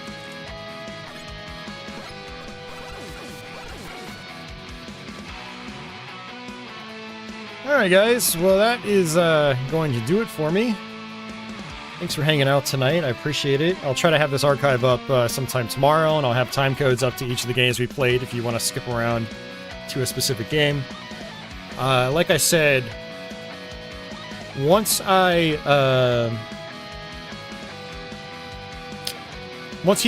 Infidelity publishes the Zelda 2 MSU-1, I'll try to start working on that so we can do a YouTube stream with that, kind of like with Zelda 1. Yeah, until the next one, have yourselves a good one. I'm going to be going live on Twitch within the hour to do some more Doom 32X Resurrection testing. So for those of you guys that follow me over there, feel free to pop in a little bit. They added in some more Doom 2 levels that were previously missing, like the Wolfenstein stages, and then yeah, there's a couple of other maps they want me to test along with one of the custom WADs. So I will be over there doing that in a little bit. I gotta get some food in my stomach before I go live again. And also, channel backers, go to my channel post I just posted on YouTube and respond with a topic or two that you want me to talk about on the next Q&A. Same with Patreon backers, and if you have access to the Discord and you're a channel member or whatever, even like a Twitch sub, go to the Backer Early Access Content tab on my Discord and, you know, use that to submit topics as well. So, but the sooner you guys get some topics in, the sooner I can make the video and give you guys some more content. Slowly easing up on free time. One of my pinball leagues just ended on Monday. So Mondays will be freed up again to do stuff. like streaming on YouTube or working towards more videos. And so yeah, hopefully I'll be able to get some more content out on a more regular basis with some more free time on my hands. So, but yep, I'll catch you guys later. Until the next one, take it easy.